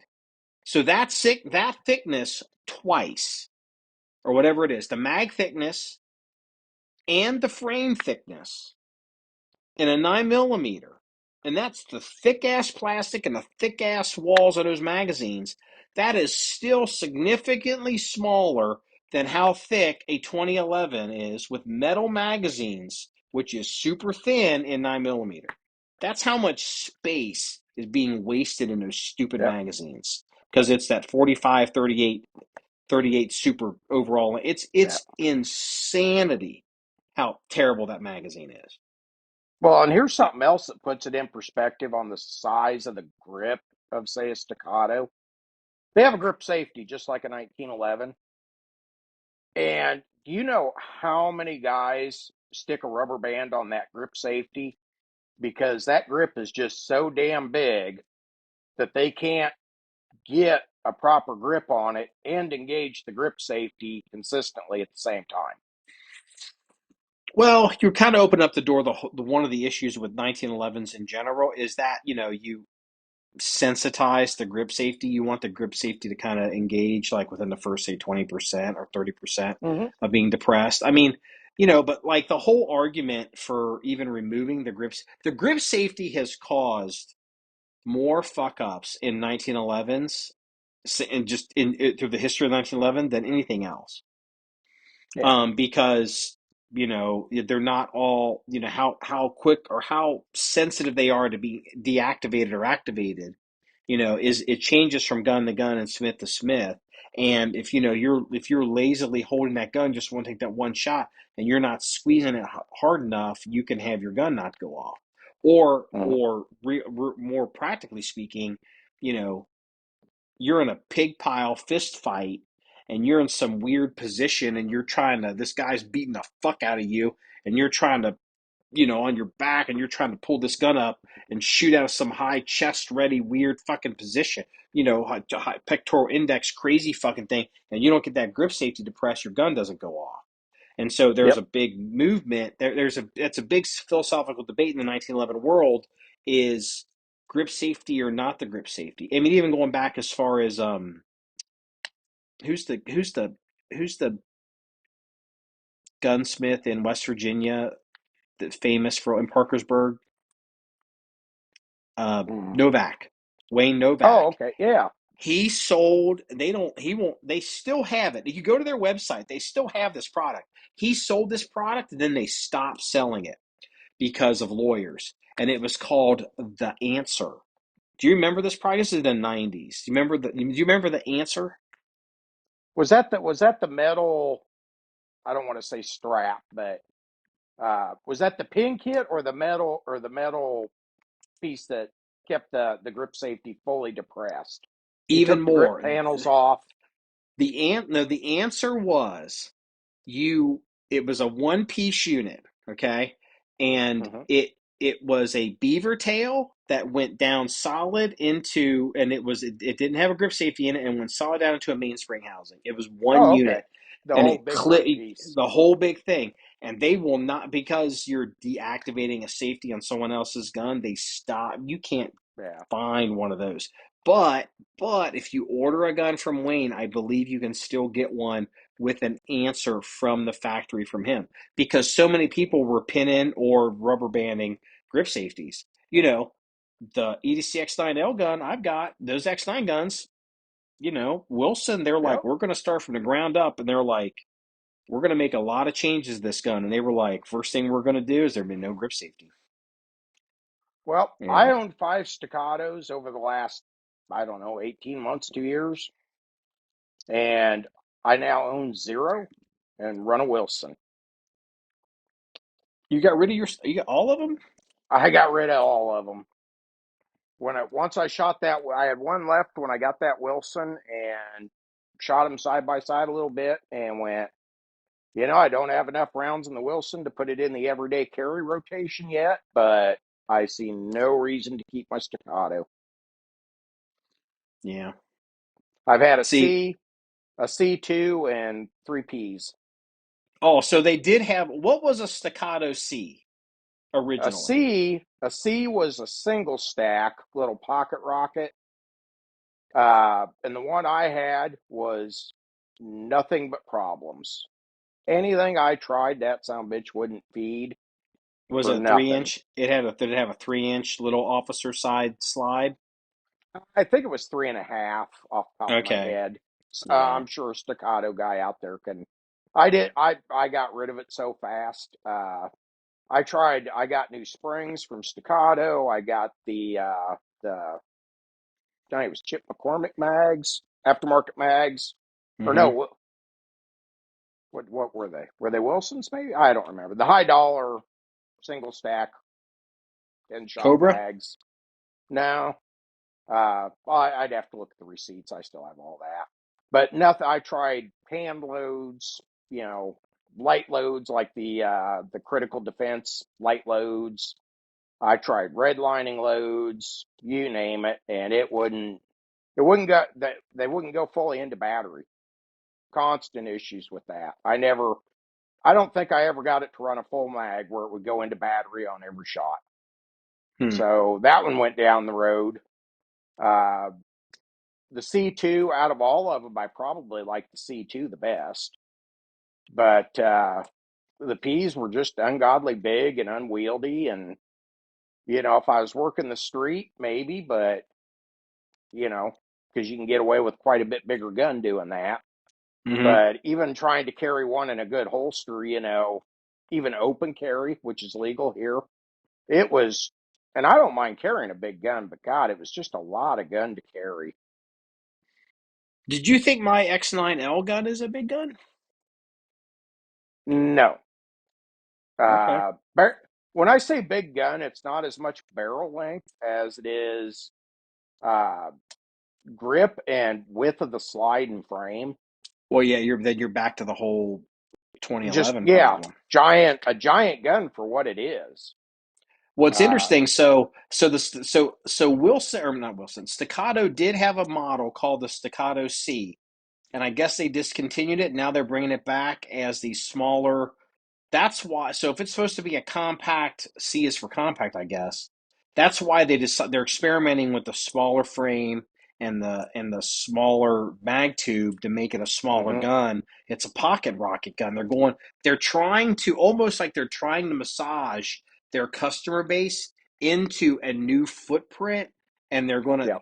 they'll do it with this little Staccato C. Then maybe they'll offer a commander. Then maybe they'll, then we're gonna do a little bit bigger one. Then we're gonna do a bigger one with a compensator and do whatever. But it's like, yeah, that's gonna. I just think it's interesting. I think a lot of the Staccato people haven't really paid attention to that. Even the ones that do are probably like, oh man, I'm not buying that. It's good. They're probably all like, why would you make that without a proprietary magazine? My mags won't work in that gun. I'm not buying that. It's like, well, Yeah. your And mags are the I got a problem. $5,000, $2,500 P after all the crap I added to it just to make it so I could shoot it. Yeah, but I'm using Staccato. I'm going to be fair to Staccato. I'm using Staccato as a stand-in. Yeah. Literally do, like, people out there. I don't care if it's a Nighthawk. I don't care if it's Joe Chambers. I do not care. I use 2011 umbrella wise. I know It's that universal. I use it universally. It's like all those guns have the same problem, and Yeah. I I mean, just say but staccato because those are the ones that I have actually owned and have experience with. oh, wait a minute, because you sent you had bought the Kimber Eclipse, right? Repeat. The one I Repeat. I'm sent sorry, out the to Kimber you. Repeat. Yep. The Kimber Repeat. So Yep. so maybe you pay attention to Kimber. Now Kimber has a. I guess I'm not going to say 2011, but it probably is kind of. Whatever their Kimber DS double stack. What magazine does that use? Is that a proprietary mag? I don't know because I have not played with one of them yet. I haven't even held one. So, Yeah, I haven't uh, either. I'm not being interested. 100% honest, I kind of got onto this Wilson and like it, and I just really haven't. Other than the Smiths I just really haven't been looking at pistols since because I just don't see a need to. If I want to change up for the sake of changing up, I've got some pretty cool Smiths I can carry. Are you going to put a Uh, magwell on that gun, or are you going to keep it the way it is? I'm probably going to put a magwell on it because I've got big old beady paws too, and I can just see the day I'm gonna pinch the heel of my palm in it and To put a magwell curse on that gun, you're going to have to and send then it to Wilson. yeah, I don't have a problem with that. They're going to have to. They have to cut something on the frame. They're going to have to refinish it. Yeah, So as that kind of as long sucks a as they little don't bit. spray paint the grips white. Hey, now they could call it the Marky. Hey, now like Yeah, no Marky in my gun. Hey, those grips on my X9 are not spray painted white. Those are real Those are real Vans VZ white grips. Cubic They're a limit. zirconium. Yeah, that's right. Yeah, they're real cubic zirconium. It's some kind of limited run I think Wilson had done for like their 40th anniversary gun, and I was able to finagle a set of grips. So I've actually debated having custom grips made for the X9 and selling them. I don't know if Wilson would let me do that, and I'd Yeah. probably have to involve VZ doing it because they make all the grips, I think, and I'd have to probably ask permission. But I'd come out with like, I don't know, like it'd be so crazy aggressive, it'd draw blood. Like basically, like it'd be a white grip that's so aggressive that as you shot it more, it would turn red with your blood. And it'd be like, that would be the dream. It'd be like, yeah. Yeah. You So should anyway, you should consider professional help. that's well. Have you ever eh, considered talking to somebody about some of this? what, you know what? And then drive them crazy? Besides Like, me. I mean, yeah. I mean, like, what? No. Like, what was You're it? a bad influence because now you got me looking for suppressors. Well, we didn't even shoot a suppressor. So, Yeah. yeah, Kraken came into town and we got to talking. We haven't told him on the podcast. We haven't talked about this Mm-mm. yet. Tell the people the gun you brought that's, the gun you brought. Well, I brought out an Ed Brown Custom A3 Tactical bolt action rifle. And before everybody out there says, bullshit, Ed Brown only makes pistols, he made a short run of rifles for, I don't know, 5, 6, 7 years, back around 2000 or so. And in my travels, I glommed onto one in 300 Win Mag. It's quite a unique rifle. And I got hold of one of the new S3 Zeisses and got that put on there after a complete monkey fuck trying to find bases. Because what little bit of information I could find on it, it appeared that the receiver was probably a standard 700 receiver. No, it's not. If you try and take a one-piece base and screw it on the back, the holes line up perfect, but there's a they're leveled off. They're level with each other. The front and the rear part of the receiver. There's no difference in height like on a Remington. So you screw your back screws down, and you got probably a 1/16 of an inch gap on the front of the receiver where it would meet up with the screw holes. So I wound up having to get a custom base for it, and then I was in business. And so yeah, I took that out there and we put it through its paces. So it's a Remington 700 action, but not really, it's not a Remington 700 action. It's kind of, what does he call it? 702 or 704? 704. 704. I suspect, I haven't obviously taken your action out of your stock, and I'm probably not going to do that, but it's probably a round action, so it's easier to machine. But what he did is he's got two extractors for controlled feed extraction. He's got two of them in there. And then he has a 3-position safety on the back, like a Winchester Model 70, which I just adore that on a true turn bolt gun. And so, Ed's like, I'm gonna make it my way. I'm gonna do what I want. I'm gonna make it right. And that's what he did. And so you needed to get a custom base because he, like me with the 2011, he's like, this is fucked up and I'm going to fix it. So I I think they're neat guns. I've always wanted to shoot one. I'm glad you brought it. We took it out to 515 yards. We were What shooting was it that? out. I thought We that, took it what out. was that back target? Oh no, that would have been 600 from the Connex Yeah, box, right? 600 from the shipping container. Yeah, So we yeah, only 550. from 515. It would have been 515, okay. 500. Yeah, it would have been 500 from the shooting pad down below you, but we were under that Gotcha. shelter. So that's like 515. If you're all the way over to if you're all, let's say if you're, it's 515. Yeah, you might have been five. I have to check it. You might have been at five. We might have been at 517. I think it's Yeah, 515 all the way 500 up and to the left. change. Yeah. Well, I mean, I like to keep it tight. So, Yeah. it's a neat gun. The one thing I will criticize that gun for, holy shit, that barrel was heavy. Holy shit, that barrel was heavy. Was that Shineland? Is that a Shineland barrel? Am I saying that right? Shineland Heavy Contour. God. I mean, it's like, Yeah. I mean, two more, I don't know, 8 more of those, and we could build a 1/16 scale New Jersey battleship model. It's just like, God. I mean, like this whole front, like it's got this A4, A3 stock on it, which is not light, and then you got this giant fucking barrel on it. It's just like, Jesus Christ. But it's a 300 Win Mag, so, when you hate carrying it, we weighed it, I don't remember. We got it on film. Was it 16 or 18 pounds or 14? How much did that gun weigh? Do you remember? Oh, With the I didn't scope. think we weighed it. No, We I did. weighed it. Remember? Oh yeah, we Remember did. I Yeah, with the fish I scale pulled the looking thing. thing. Yeah, I have the scale that I keep. 14 and some change, I believe. I think it was Okay. 14.9. Yeah, but That sound right? it's It's heavy. all in the front. It doesn't bounce. It's just all in the front. It's like, ugh. Yeah. But that's a cool gun. I think it's a cool gun. But on the flip side, even with a 300 Win Mag, it's a pleasure to shoot off a bag. It doesn't beat you up at all.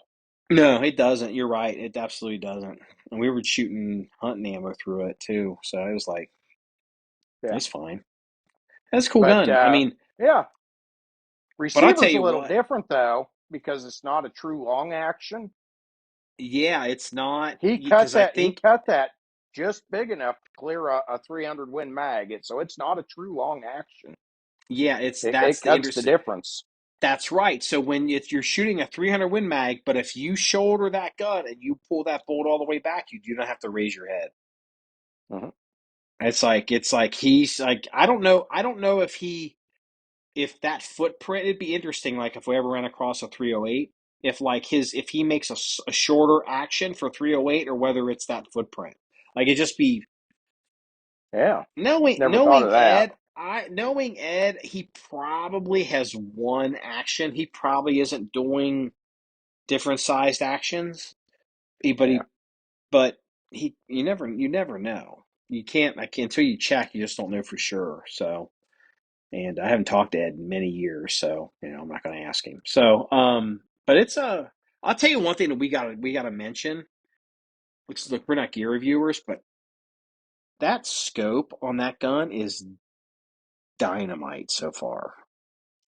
What's I the like it. Zeiss? What's the model for the listener? It's the Zeiss LRP-S3. And it It is came a out what? it came out about a year ago. Is that the 4.5 to 25? Is that 6 by right? 25, I think, but Now I think that went down to 4.5. did it go down to 4.5? Okay, yeah. I could be wrong. You bought it. It's your gun, but I think it was Well, hell, like close enough to being. It was far enough down that it was like, wow, this could almost be used. Like, you could throw it up for hunting and kind of get away with it. You know what I mean? I don't think it was 6. I think it was 4.5. But my God, the eye box on that thing was like, I mean, talk about, it was all the forgiveness. I mean, it was this thing, it was super high quality glass. The reticle made complete sense. It was mill. It's got a Christmas tree in the bottom. It's got, mill crosshairs. It uses a dot in the center. I don't know I haven't looked up the reticle to get the measurement of what percentage of yeah. mill each little dot is, but it's a super small. It's literally in the super where the crosshair is. It actually doesn't cross. It actually puts a little dot. So if you really want to shoot itty bitty little groups, it's a fine little reticle with a dot, and you can shoot tight groups with it, and at longer ranges you're not going to obscure like your bullseye, your impact point, but with a thicker reticle. And then it goes for, I think was off the top of my, I think it was 2 mils, 2 mils up and 2 mils, left to right and up and down. And then that whole mil section for 2 mils, I think it's two, maybe it's three. You illuminate it, and you can do illuminate it red or illuminate it green. So if you want to have it where, let's say, you got to find reticle, but let's say you need fast acquisition and you're in like a wooded environment. A fine reticle, you lose them in those wooded environments, or a lot of shade, or a lot of contrast. Dude, you just flip that illuminated reticle, and it just illuminates the center of the reticle. I mean, it's like, a couple mils, and you can throw that up, and you could very easily, you could take snapshots with that. You could take running shots with that. It's super interesting. It is just I was crazy about that scope. I was like, God damn, this is a nice piece of glass. Well, And and the like, other thing too was every other click on the illuminating dial is off. yeah, that's So common, but what I really liked about it was, so it's like half of the illumination was green and the other half was red. Okay. yeah, And then what it did is you can go up. So, like, let's say it was like 5 up is max, like it's 5 settings. So you don't have all these crazy settings. Like, so I don't know about like night vision. Like, I don't know if it's like crazy low settings, but let's say you go up to 5 max green. Okay. So you're at the brightest setting for the green illuminated reticle, and you're at 5. You can click it one more up and it'll be off. And then, if you click it one more up after that, it'll be on 5 max red. yeah, So that's if what I was trying you to say. Yeah. So, yeah, you can, like, let's say you like it on 3 and you're like, well, but I want to keep my reticle off. You turn it, down or up, whichever way you want, and then it'll be off. And then, every other one is on. But what I thought was nice is the way they set it up. So to get the 5 max, or to get to green max, if you decide you want to go red max, you don't have to go all the way down green and then all the way back up to 5. Literally, if you're a dude that you're hanging out at the max green and you decide I need max red, I need red, boop, you're right there. It's max, because they've made a decision. If you need that kind of illumination in your reticle, we're going to give it to you both colors right there. They literally bring them together at the top of the circle. I was like, God damn, this is a nice. This is, and what was it? I was bore sight. So check this out, people. I'm bore sighting this thing. So we got it on the bench. I got the bolt out of it, and I'm back at the back of the stock. My chin is all the way at the butt pad of this stock, and I'm looking, and I'm looking through the glass, and I can drop down and I can see through the barrel to the target I'm looking at, the bore sighted, and I'm raising up, and not only can I see the target through the reticle, there's some shade because it's parallaxing in, because the eye box is closing. I can see the reticle from back there. I can see the dot, the little mini dot at the reticle. I was like, God damn! Like, I was like, this thing is incredible. This Yeah, this is like I've never had a this scope with that forgiving of an eye box. this scope. I've Schmidt and Benders, and I've got Steiners, and my Steiners are probably getting to be about. I'd have to look. I mean, because I may say 8, 7, 8, 9, 10 years old, and it could be longer than that. But it's one of those things where one thing I do is I buy super high quality glass. But then what I do is I keep it forever and I go long. But it's been so long since I've looked at like whatever the latest and greatest that they're doing with scopes. now is. It's kind of like going from like an iPhone 10 to an iPhone 15. It's such a striking upgrade. It's like, wow. Like, I'm like, I gotta maybe get used to some of a little bit of the peril. I don't know the adjustments, just because I'm used to how the Steiner and the Schmidt and Bender, how I can adjust the elevation and windage and read them. And obviously the Zeiss is a little different, but it's like, wow, like this is cool. I was like, this is pretty sharp. We're gonna have to do something on that scope. I'm gonna have to shoot it some more, but it's like Yeah. just that. I mean, I was excited to see the Ed Brown, and I left stunned by that scope.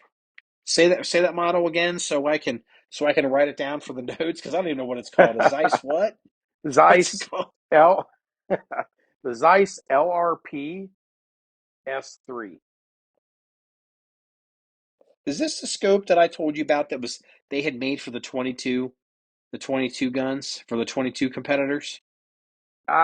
I don't think it was designed with 22 competitors in mind. They just glommed onto it and went, this really works. Okay, so this is the one that the 22 got. The what do they call? What do they call that 22? The tactical 22 shooters. Like they're taking 22s out to like 400 yards. Like Yeah. they're shooting like full heavy 12-pound tactical rifles that are chambered in 22. I can't remember Yep. what's But it. Is it NRL or NRL 22 maybe? Is that what it's called? I don't remember what it, but maybe. I think Yeah, I that, knew there was, well, there's a couple different organizations shooting it. I think around here, the big club is NRL 22. okay. But it's like, oof, that scope is the shit. So anyway, I'm gonna stop talking about that scope. I'm kind of I'm sorry to make, bother everybody make, with it. make sure you wipe the DNA off of it before you give it back. You may not get it back. It's like, no, I'll take one of my old Blaser hunting scopes and Zeiss, see if I can't swap it out, put it back on there, and be like, yeah, no, that's my head on it. It's an Take like old some gun with old. liquid paper from up by the old typewriter and write Zeiss across the scope cap. He'll never No, it notice. it will be a Zeiss scope. It is Zeiss glass, but it's like, their basic hunting Zeiss from like 20 years From ago. 1982. So, well, if we got to talk about something a little bit more serious, because we're talking about guns, Chacho, and everything, and that's all cool. But there's a very serious story that we're going to have to address, and I don't know how to bring it up because it's a delicate subject, and it's going to come as a shock to a lot of people. Are you aware of the Vince McMahon Dookie lawsuit that's going on? I have to admit, I was a wrestling fan way back in the day, back in the territory days. Uh, Figured out at a real early age it wasn't real, but even into, say, my 20s, I still watched it back in the old WCW days when they had the bra and panties matches and stuff. But the Wait a minute, product now is so. wait, the bra and panties matches? Oh, hell yeah. Tori Wilson versus Stacy Keibler in a bra and panties match. Google it. You'll thank me later. Okay. It was called the Attitude Era. Okay. It was back when WWE was trying to go heads up with Ted Turner's WCW. So it was called the Attitude Era. And they were each trying to outdo each other on uh, on all levels. So hot chicks, titty dancers in bikinis in between matches, bra and panties matches, you name it. A lot of storylines that would never fly now. Lots of blood, a lot of stuff like that. But Vince won the war. He bought everybody out. So I Well, haven't I really think I been following it. And then all of a sudden, all this shit starts showing up on my Facebook page. no pun And intended. I'm like, wow, I knew he was a sick, twisted fuck, but Jesus. I So, mean, I'm a sick, twisted fuck, and I got to go, that's impressive. Right up till he got caught. Okay, hold on here. Let me see. I'm looking at an article. So he's been okay. So I'll read the headlines, but they're not really. So Vince McMahon at the center of a new bombshell sex trafficking accusations. I'm like sex trafficking. Former WWE as a former WWE staffer, Janelle Grant said he quote paid to keep quiet unquote and alleges he forcefully used sex toys on her that he had named after his wrestlers. And you're like, oh, this isn't. Trust me, this isn't what's going to make it to the podcast. That has not risen to the level of John 1911, culture standards, pop culture. We apparently he. Let's see here. Janet Cornell previously agreed to. Okay, this is what's interesting. He's already paid this girl, and she's coming back for more money. So something's up here. So Janet Grinnell, who previously agreed to a $3 million settlement in exchange for signing a non-disclosure agreement in 2022, has filed a new lawsuit against McMahon, the WWE and former executive. By the way, as an aside, isn't WWE and UFC? UFC in the same company now? The same. Yep. It's like it's a Oh, billion, I multi-billion bet dollar company. Dana White's going, what the fuck did I just do? I'm a huge Dana White fan. I like Dana White. So anyway, in that filing obtained by the Grant claims that McMahon stopped making the payments after initial $1 million installment, and she's now seeking to void the agreement. Oh my God.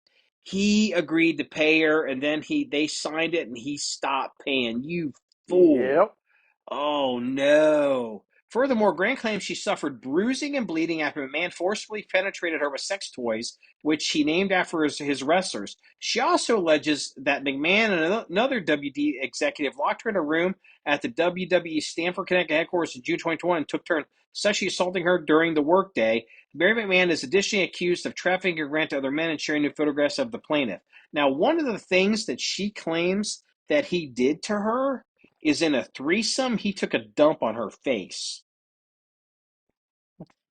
And I'm like, what? What? It's like, I'm like, you're punking me. Like this is like on CNBC, and I'm like, what? What? Like the business channels have gotten real risque. The business channels have gotten into the attitude era. Apparently, it's like we're talking about bukkakeing on people's faces. Is that what they call this?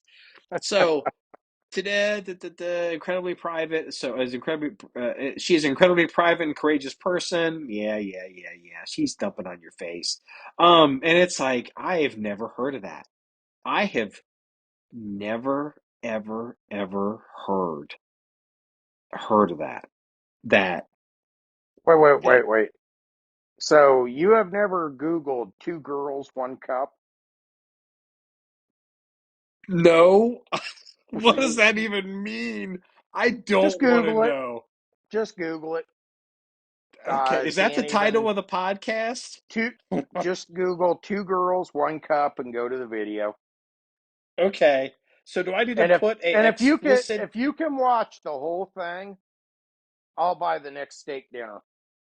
um you know what? Here's what I'm gonna tell you. I am not going to Google this because I have seen so much in my life that I don't need to go on like a I'm not a tourist. I don't need to see, whatever crazy tourism. You know what I mean? Like, dead bodies or crazy freaky shit. I'm not, I've seen enough. And I'm just like I was like this whole like 2024 is going to be it's January. Okay, we haven't even gotten into the election yet, and you know, we're basically in World War III with Russia and Iran. They're all proxies. We're all shooting at each other, and shit going on in Ukraine, and shit going on in Israel. All the craziness going Shit on that's going going to on a happen. woman's head. Yeah, shit going on with Trump, and then you got the Republican Party is trying to bribe this woman, this Republican, the most popular Republican in Arizona, to not run. And then you got WWE the Dookie lawsuit, and I'm just like, my God. I mean, by June, it's just going to be, I don't know what's going. I mean, is is the Earth going to is the moon going to crash into the planet? Like, I don't know what, like, we're starting to run out of stuff here. Like, I mean, I what was it? I turned the TV on earlier, and I guess one of those football games was on, and they're all complaining that singer girl is ruining football. The Well, blonde Trailer girl, Swift. Taylor Swift, and it's like, I don't know. If you all are that unhappy with her and being at the football stadium, why does the camera keep showing her at the football stadium? You guys run the cameras. It's like there's probably 60 other box seats. It's like a lot of this stuff is just so contrived and made up. It's like what's going on here? It's like is Vince McMahon really dumping on girls' faces, or is this some kind of red herring to get me to stop paying attention to the real crimes that are going on? Like if this is what's coming out, if the Dookie Doo is coming out, like, okay, he's paid her $1 million. The Dookie stuff is out, and they're still fighting to maybe keep this quiet. What are they hiding? Like, Well, is it? there are no blood McMahons in any type of a role with WWE now. They're out. I thought his daughter was running it for a while. She's out. Her Why's husband she is out? running everything now. Wait a minute, I'm wasn't she guessing married to? because she's married to Triple H. Okay, Uh, so he is running everything as of now. huh?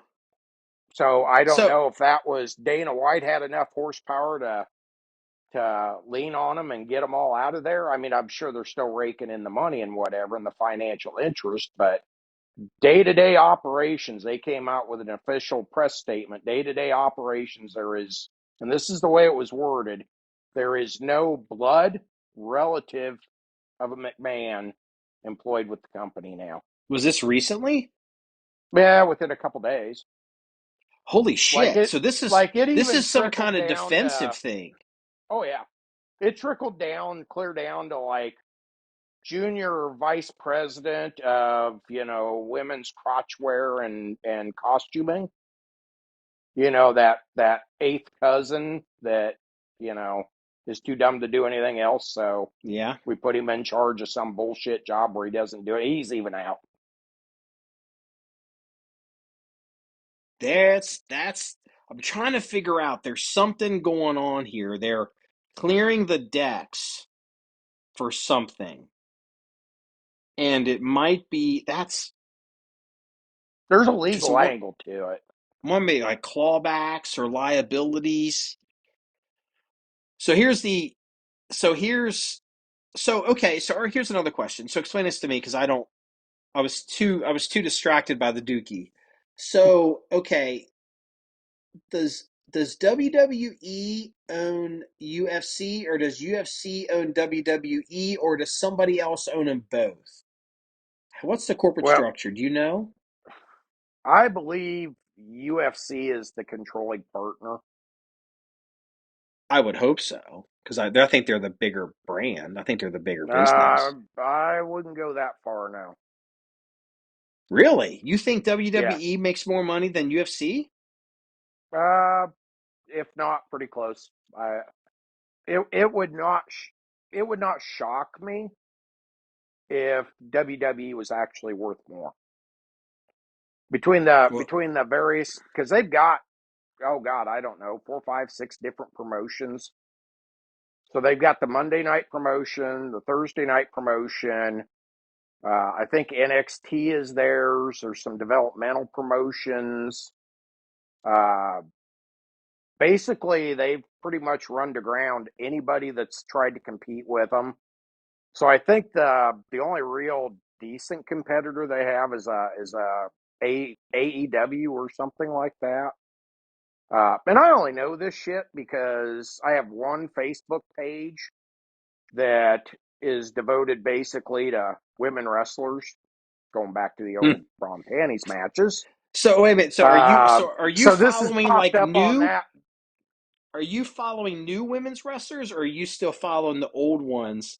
Like like Sally Field, like next to Burt Reynolds. Like, are you still a Sally Field fan, or are you looking at some little 20-year-old chickie now that's wrestling? I'm just Well, curious. it started out. Ooh, shit! Stacy Keibler in a bikini. Hell yes. Another picture. Is that See. the one that was So dating George I'm gonna Clooney? hit like on this page. Yep. She's like 5'11" and 5'10" of it is legs. So they show some of the old like bra and panties matches and some of the shit from back in the Attitude Era and Wait a minute. AEW's. Is Brawl and Panty, was that on regular TV or was that on like pay per Yeah, view or that was something? cable TV. Like So regular cable TV. yeah, so they'd come out, like in bathrobes, and they'd have like a wrestling suit on, and basically to win the match, they just beat the shit out of each other and ripped their clothes off until one got down to just bra and panties. I've never heard of this. They See, had I thought they bra and came out panty in bra and dance offs. panties. No, they'd come out, like in like one piece, kind of sexy usually, like one piece, more swimwear like stuff. But during the Attitude Era, it was a lot more risque than it is now. So unless they're Uh, pulling out knives and cutting each other's clothes off, it's fair to say that all these clothing items are velcroed on that they just pull off. Is that how oh, this works? it might be like like kind of wrestling tights and a t-shirt. So want to get her t-shirt ripped off. Well, then the other one would get her shorts ripped off, and then the other one would to where eventually one of them would wind up in bra and panties, and then usually a third one would come running into the ring and beat up the one that won and rip off the rest of her clothes to where she was just in bra and panties, and then usually she'd pull her shit off to where she was just in bra and panties and dance around in the ring, and you know, uh, Here yeah, here is pretty interesting here stuff. here is the allegation. Here's the Dookie docs in the lawsuit. In one alleged encounter in May of 2020, Grant claims McMahon defecated on her head during a threesome before commanding her to continue pleasuring his friend. Upon his return from the bathroom, McMahon and his friend actively resumed the threesome, which lasted over an hour and a half while Miss Grant remained covered in McMahon's filth. The filing continued. When McMahon's friend Uh, left, McMahon ordered her to stay and continue to sexually gratify him. well, Oh, feds are involved in this and the money. McMahon is already is being investigated by federal prosecutors over the alleged payments. According to Wall Street Journal, agents executed a search warrant for his phone and served him with a grand jury subpoena in July 2020. Oh, that's okay. This isn't civil. This is criminal. mhm. There's. I know there was allegations that he was basically pimping her out to prospective talent.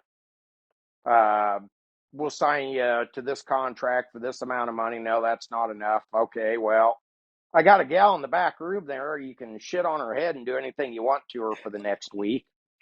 Oh, okay, So sign me up. okay, so all right then. So his daughter was running the company until like 3 days ago, or is that correct? Yeah, her and her husband. Okay, so if he's using this girl in negotiations on proffers for talent and contracts, that's criminal. That's a criminal activity, Yeah. and she's the CEO or she's command staff of this company. Mm-hmm. If she doesn't know it, she's still responsible, and she probably does know something. Yep. And And they got an if she, idiot son that was junior vice president or whatever too, so he's out. yeah, but then like if she doesn't know it, she's still responsible. If she does know it, She's she complicit. probably does. But then it's also you're getting into like a conspiracy of how some of this stuff is. Whoa. Oh I yeah, this is wonder. gonna I get really ugly. wonder if this is going to cause like a bankruptcy or something. Like, I really like UFC. I would hate to see something. WWE's fine. I just don't. Yeah. I don't. Triple H, John Cena, Vince McMahon. Look at the picture, and WWE Diva and Playboy model Maria in 2008. So I guess that's. I'm just looking at images of them. So I'm Mm-hmm. looking at you because you were saying oh, I think they make more money. I'm looking at a picture of the World Wrestling Federation. And I still want to call them the WWE, but they're WWF or they're W. They're going to call it, Other way around. yeah, they're WWE They're now. They used WWE to be, now. yeah, they got sued by the World Wildlife Fund. Yeah. They have a 4 or 5 story office building, pretty modern, in Stamford, Connecticut. That looks Mm-hmm. like. I mean, this looks like it could be the ESPN headquarters. Oh yeah. This is huge. Wow. Yeah.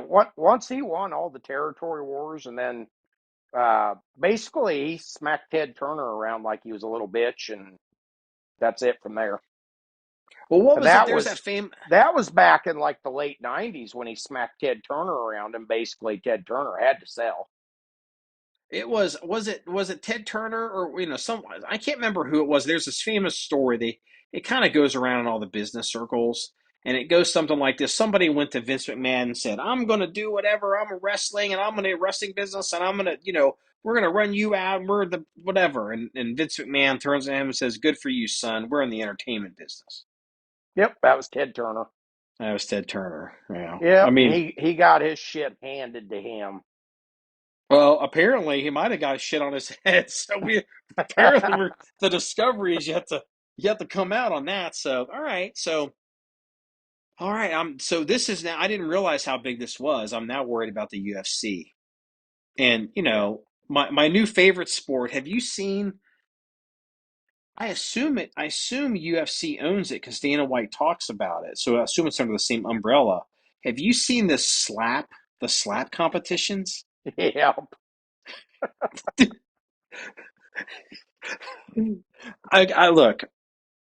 Like after a black belt, I've been in some fights. I'm certainly I'm not saying Roadhouse is a documentary. I'm just saying I'm not unfamiliar, okay? So, The double and douche. the double douche and you know, and it's like I remember I saw the slap thing and I'm like, the fuck is this bullshit? And you know what? I kept watching it and I kept watching it. And then they do the slow-mos and then they chalk up their hands. And it's just like it's It just sucks you in. it sucks you in. And Dana White, I don't know if he's promoting or not, but he says Dana White is claiming that I think the pay-per-view draw that they're getting from that slap fest thing is bigger than what they're getting with UFC because you can get some podunk and some backwater in some bullshit country and he can go up there and slap the shit out of somebody and so all these people will find a way to watch this like it's really interesting. Like, you don't have to work your way up in the farm system of Slapfest. You could just be a badass and Nope. be like, I'm gonna slap the shit out of you. Oh yeah? Let's get on TV and try it, motherfucker. It's just, I wonder. So if you have a Facebook account, there's probably 1,000 of those little short reels videos of a slap fighting bout where you get one or two slaps from each person, a 30-second segment. Watch one of them, and every other fucking reels that you see will have slap fighting. And Dana You White will did. be right in the middle of it. And you will literally look at some 300-pound trailer park Betty and go, I think I got really drunk one night and fucked her. And she smacks the shit out of this little 80-pound one-tooth meth head. And the meth head doesn't even blink. And then hauls off and smacks Big Bertha and knocks her fat on her ass. And they got to get a crane to lift her up. And then all of a sudden you've watched 10 of them and it's 1 o'clock in the morning. And you completely forgot your question, how do dragons blow out candles, that was keeping you awake. Because now you're trying to figure out how the 80-pound meth head knocked out Bertha with one slap. So there's no dragons don't even matter anymore. How do dragons blow out candles? Might have to be the title of the podcast. Oh my God. Dude, I warned you a long time ago. I am not that guy you can put on speakerphone. Oh my God. Oh my God. It's a legitimate question. You know, like UFC, like I've watched a little bit of the women fighting, and I'm just look. There's things in life that as you get older, you grow up, and you kind of figure out things you like and things you don't like. And Mm-hmm. I do not like watching two women beat the fuck out of each other. I just don't. I don't like it. Won't watch it. I don't want to be part of it. I just don't like it. And if that makes me sexist or whatever, I just don't. I don't care. And I'm not saying these girls don't have the right to do it, but I will literally walk out of the room. I'm not going to watch it. I have seen a few of those slap fests, and I guess maybe there's a line if two women are separated by a table and they get one slap on each other in turn, in Robert's Rules of Order, and in turn, it's like, okay. I mean, I think I've watched a few of that. I haven't been totally turned off yet. I might be able to watch women slap fighting. I can't. Well, I can't watch women UFC. I just simply can't watch it. Yeah. I just can't do it. So, well, we've been going for a while, and the Dookie, the Dookie story is just, we're just. I don't know what I'm going to call this podcast. I've lost complete control. How do dragons blow out candles? Cat of Dragons Blood Candles. I have one story for the police blotter. But I thought it warranted, as opposed to having three, I thought it warranted, a special thing. So there was a story. It's out of Columbia, South Carolina, and there's we will give him the benefit of that. A young gentleman named Nick Donofrio, Donofrio. And Donofrio is a 20-year-old student at the University of South Carolina and lived in a nearby frat house. So, long story short, new 911 audio reveals moment fearful resident calls cops after college student mistakenly tried to enter the wrong home before being shot dead by owners, as a worried friend also called police to help find him. So you're like, what's going on? What's going on here? And so, little Donnie here, or little Nicky here is, he's white, and he was drunk, and apparently his friend, he was at a bar, and his friends put him in some kind of Uber or some kind of ride share. I don't want to necessarily say Uber, and said, take his ass to whatever. And so we don't know how he ended up where he ended up. But they checked with this driver and said that he left him on the porch of where he was at. And apparently this guy woke up, thought he was home and wasn't home, and was trying to get into this house. And he's drunk because he's locked out of his house. And this up to and including he was kicking the door and breaking windows. And people inside the house, like, apparently the shots happened, like they're calling like someone's trying to break in the house. They're breaking the windows. And in audio, a woman can be heard telling the operator, hi, someone's trying to break in our house. They're trying to break in the front door. They're banging on it. They just broke the window. My boyfriend just shot through the door. A loud bang can be heard in the background of the resident's call as her partner fired a shot. The woman can be heard continuously crying and telling the operator that the person, later identified as Donofrio, had broken a glass panel on the door. Officials asked if she could, quote, peek out and see anyone lying on the porch. She responded that the front door's frosted glass obstructed her view, and her porch camera didn't provide a good angle.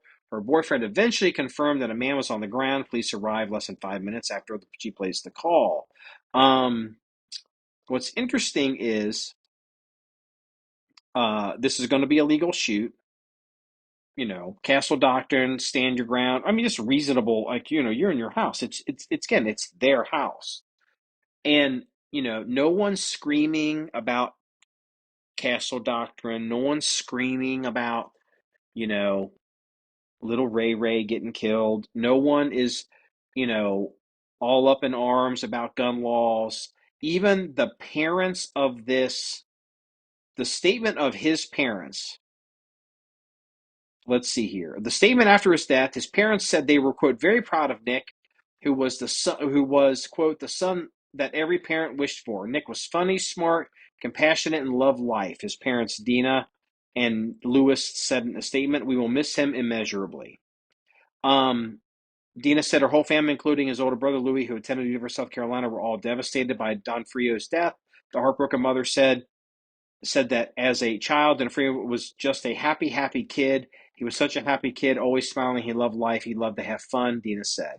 When asked what she thought her son would like people to know, Dina said, I think he would not want people to be sad. I think he would hate how much we're all hurting.